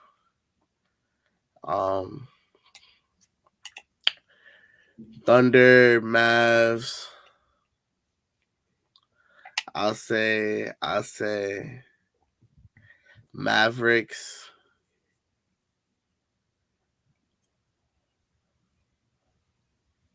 Do I want to say Mavericks? I don't know. I don't know what Thunder and Mavs. Come on, dog. You gotta do something. You gotta say something. This is your job now. You got to make the tough choices. I want both teams to win. I'll go Mavs in 6. Timberwolves, Nuggets. Remember, this is your team now, Denver. This is who you're rooting for, basically. Are you going to go against? Yeah, because I'll go Nuggets in 7. All right, mine are going to be pretty quick, I think. I'm going to go Celtics in 5. I still think it's going to be the Cavs that beat the Magic. However, this is what I think the Cavs should do to at least win 2 games at best. Run your offense through Mobley, especially with Porzingis out. That's what I think they should do. They probably won't. That's why I'm going to go Celtics in 5. Knicks at Pacers, I'm debating. I think Knicks, but I don't know if I want to say 5 or 6.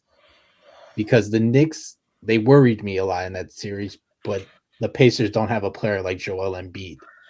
The Pacers are not Philly. With that, I'm going to go Knicks in 5. not at all. All right, it's the West. I'm going to say Denver and Minnesota for last. So OKC and Dallas, I think, in my opinion, it's easy. I'm going to go Dallas in 6. They outsize OKC. They outmuscle OKC. And they got probably one of the 2 best players on the court and 2 of the 3 best players on the court. So I'm going to go Dallas in 6. Now, Denver and Minnesota. This one's tough. This is probably the toughest one. But I like Denver. I really do. However, Minnesota has a different swagger this year. They have a different guy in Ant-Man. I think the Twin Towers is working this year. I don't like the way Denver played in the LA series. I'm going Minnesota in 7 games.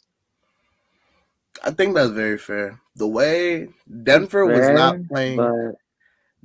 not playing well in that Lakers series, which I think is the thing a lot of people ignore.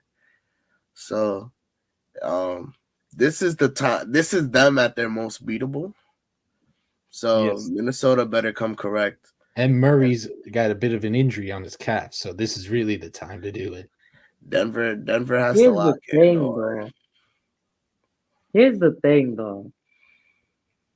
Denver always plays to just kind of match who they're going against and then just grind it out. We've seen that multiple times. They're not going to come out guns blazing and just blow out a team. They're always just going to outmatch the team, right? No matter who it is. They'll make it competitive, and then they'll start to do their thing closer to the end of the game. So, yeah, they probably should have blown out the Lakers a few times, but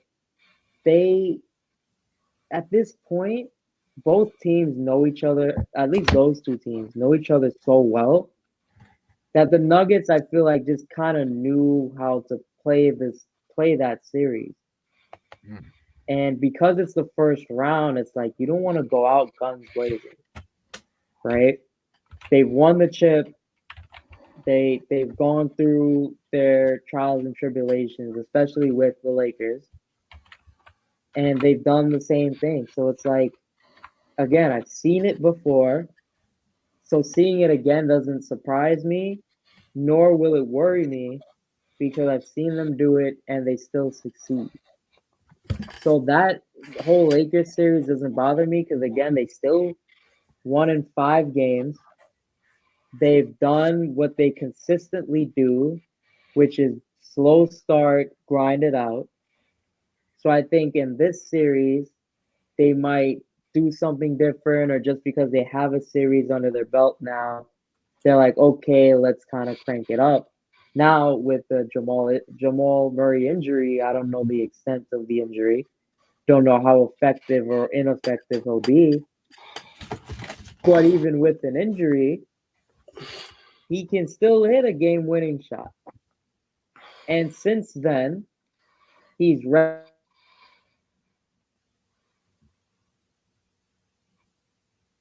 That wasn't me, by the way. That was not me. His beats has died, I think. Uh,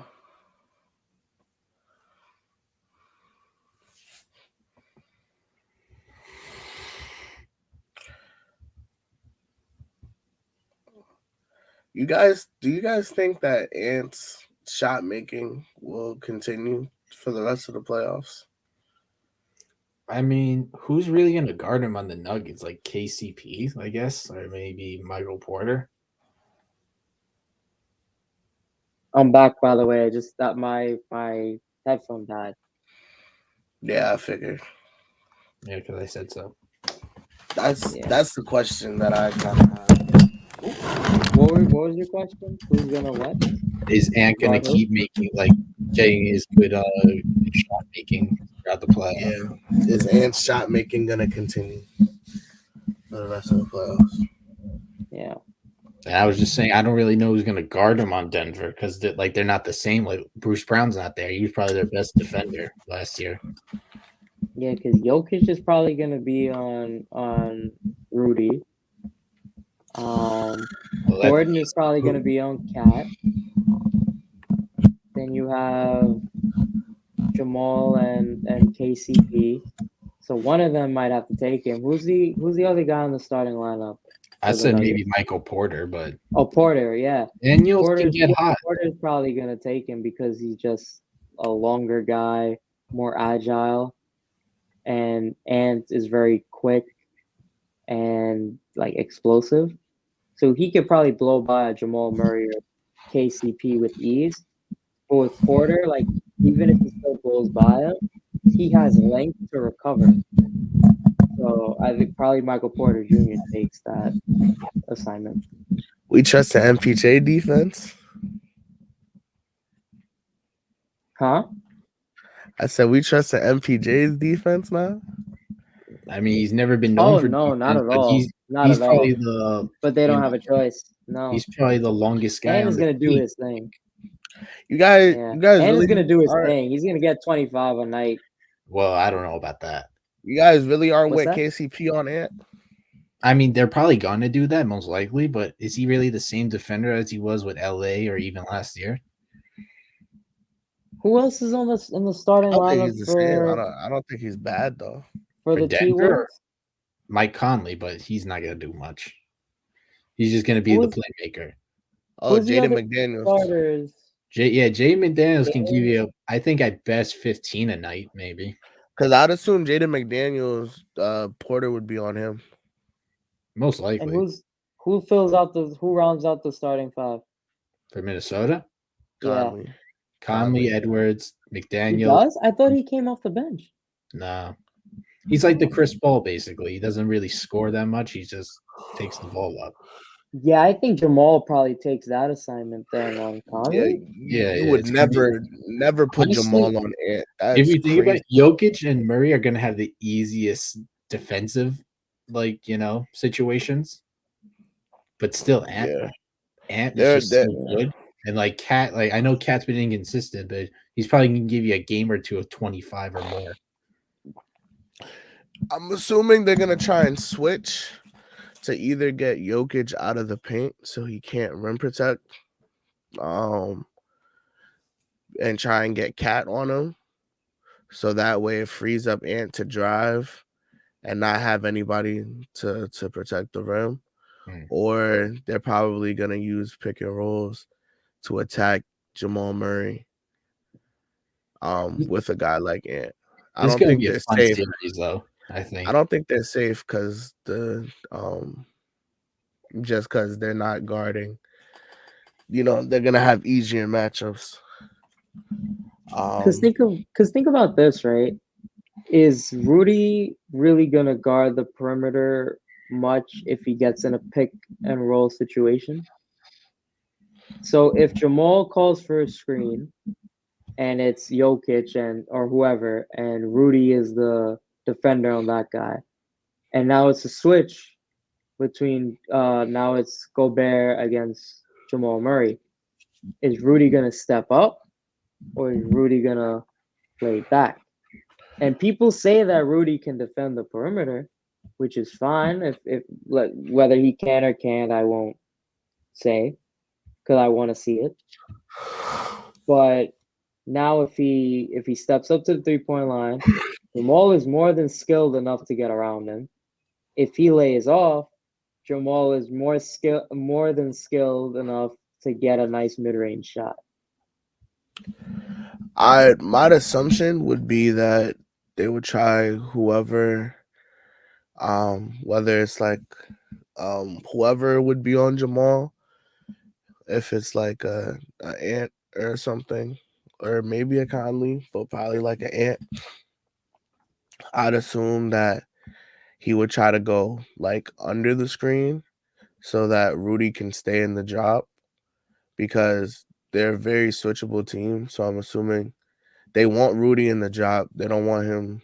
So they'd probably have somebody go under the screen so that they can contain their man and Rudy can still pick up whoever the role man is at that point. But then if they do that, it would just give up a lot of Jamal Murray threes at That's that all I was point gonna if they're going say. under the screen. There's no perfect way I think to play it. I think they just gotta play by however, he's shooting. As well as I also think, you probably don't want the ball in Jokic's hands most of all. So if it's a Jamal Murray pick and roll, their focus might be more so on containing Jokic and stopping him from getting the ball and then just living with Jamal Murray's offense, which in the Lakers series, he wasn't playing that great offensively. So might be a solid plan. I'm more intrigued.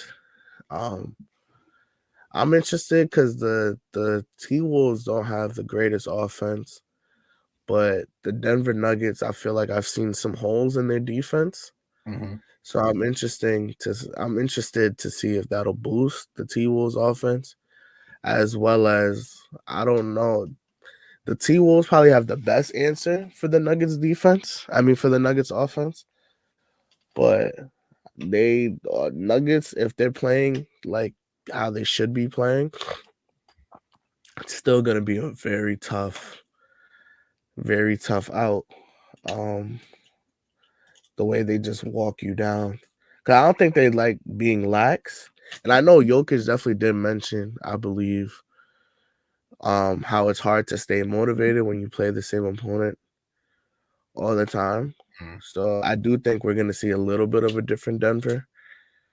But some people was not shooting great, and that is concerning. Christian Braun was not shooting that well. Jamal Murray was struggling at times.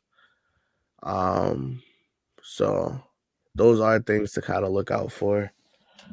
Oh, but yeah, I got nothing more to say. I just want to see it. I think whoever probably wins that probably wins. I got winning the chip this year.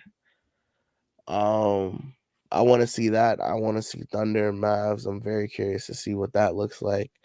I think I kind of have an idea of how the East is gonna go, despite how I want it to go. Mm.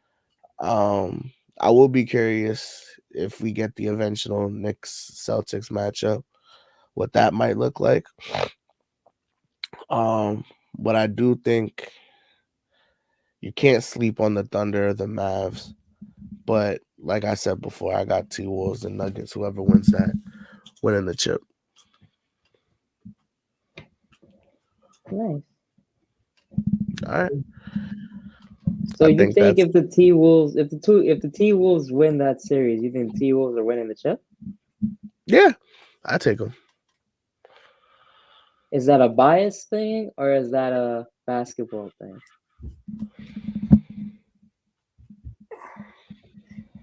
Probably a little bit of both. I feel like I could defend it Okay. with basketball, but there is definitely bias in there. Okay. You know, it's Yeah. like one of them English problems where it's like choose whatever you want as long as you can defend it. I Yeah. can defend it. Oh, But there's better options. I mean, realistically, no, I'm not being realistic. No, I refuse. Magic in 3. Yeah, when the Magic sweep you guys, I don't want to hear any talk about their defense ever Dude, again. Oh, dude, God. if that happened, Respectfully. if that happened, I think the next day the world explodes. Your world might explode. I'm gonna go out and celebrate. No. I'm gonna hit the town. Thomas, we out. I'll Yeah, I'm down party. for that. Yeah, me and Thomas finna party. Yeah, I'm when the a Knicks beat beat Thomas, them, why would you Rolling support Clippers. him? well, because I Why would you think when the support Knicks him? beat them in 7 at the Garden, it's gonna hurt even more. No, I'm not talking about anything like that. He said Magic The real Garden, sweeping. by the way. When we beat them in the real Garden, Madison Square is the real Garden. Yeah, that's why Madison Square hasn't seen an Eastern Conference Finals in decades. Well, it's about to this year. We will not tolerate Madison Square Garden slander, especially from a native New Yorker. I know, right? who's And he's being gonna be here when the very conference nasty finals right now. happens. He's being very nasty right now. So I think he needed a little break in timeout. Well, I think that's a good way to end the show. It's crazy Without because Ed, I think that's a great way to end the I show. support the Knicks, and I think they will make it. But you can't come after, the Garden and say, this, that, and the third. Like, we know Madison Square Garden has the more prestige and everything. I just Hey. think that was a little. Actually, bring him back. I want to ask him something. So by the time the conference finals happens, you're gonna be here. Oh wow. Wow. I see how it is. Yeah, I had a feeling. Well, this is my show now, then, I guess. I'm cool with that. I'm just about to make the ratings go up, 10 times.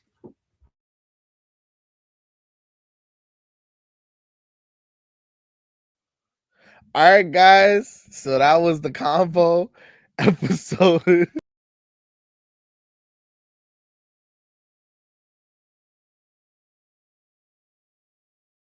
That was the Convo episode 7.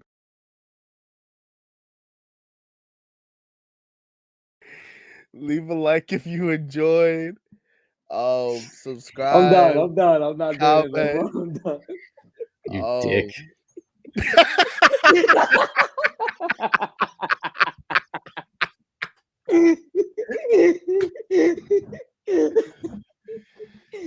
Now I saw the option. I saw the 3 dots on Reddit's thing. I was like, "What does this do?" I saw remove from stage. I said, "Please God, let this work." Yeah, as admin, I gotta double check the settings next time. But we hope you enjoyed. We love y'all, so love us back by subscribing, leaving a like, telling your friends. Follow the Convo on Instagram, the Convo24. Yes, And sir. fresh announcement, we do have a TikTok account now. We are following the times. We are following the trends. S, can you tell us where they can find us on This TikTok? message was brought to you by China. Wow. Listen, if that's what it has to be, then that's what it has to be. But at the Convo Pod on TikTok, we will be getting more content on there shortly. So you're gonna see us a lot more on your mobile device for sure. Follow now so that way you can be ready when the content If they drops. watch. You gotta add that in. They will watch. I don't know. With you on the They screen, will it might not. All right, that's it. Ooh. Catch All you right. later. Goodbye, y'all.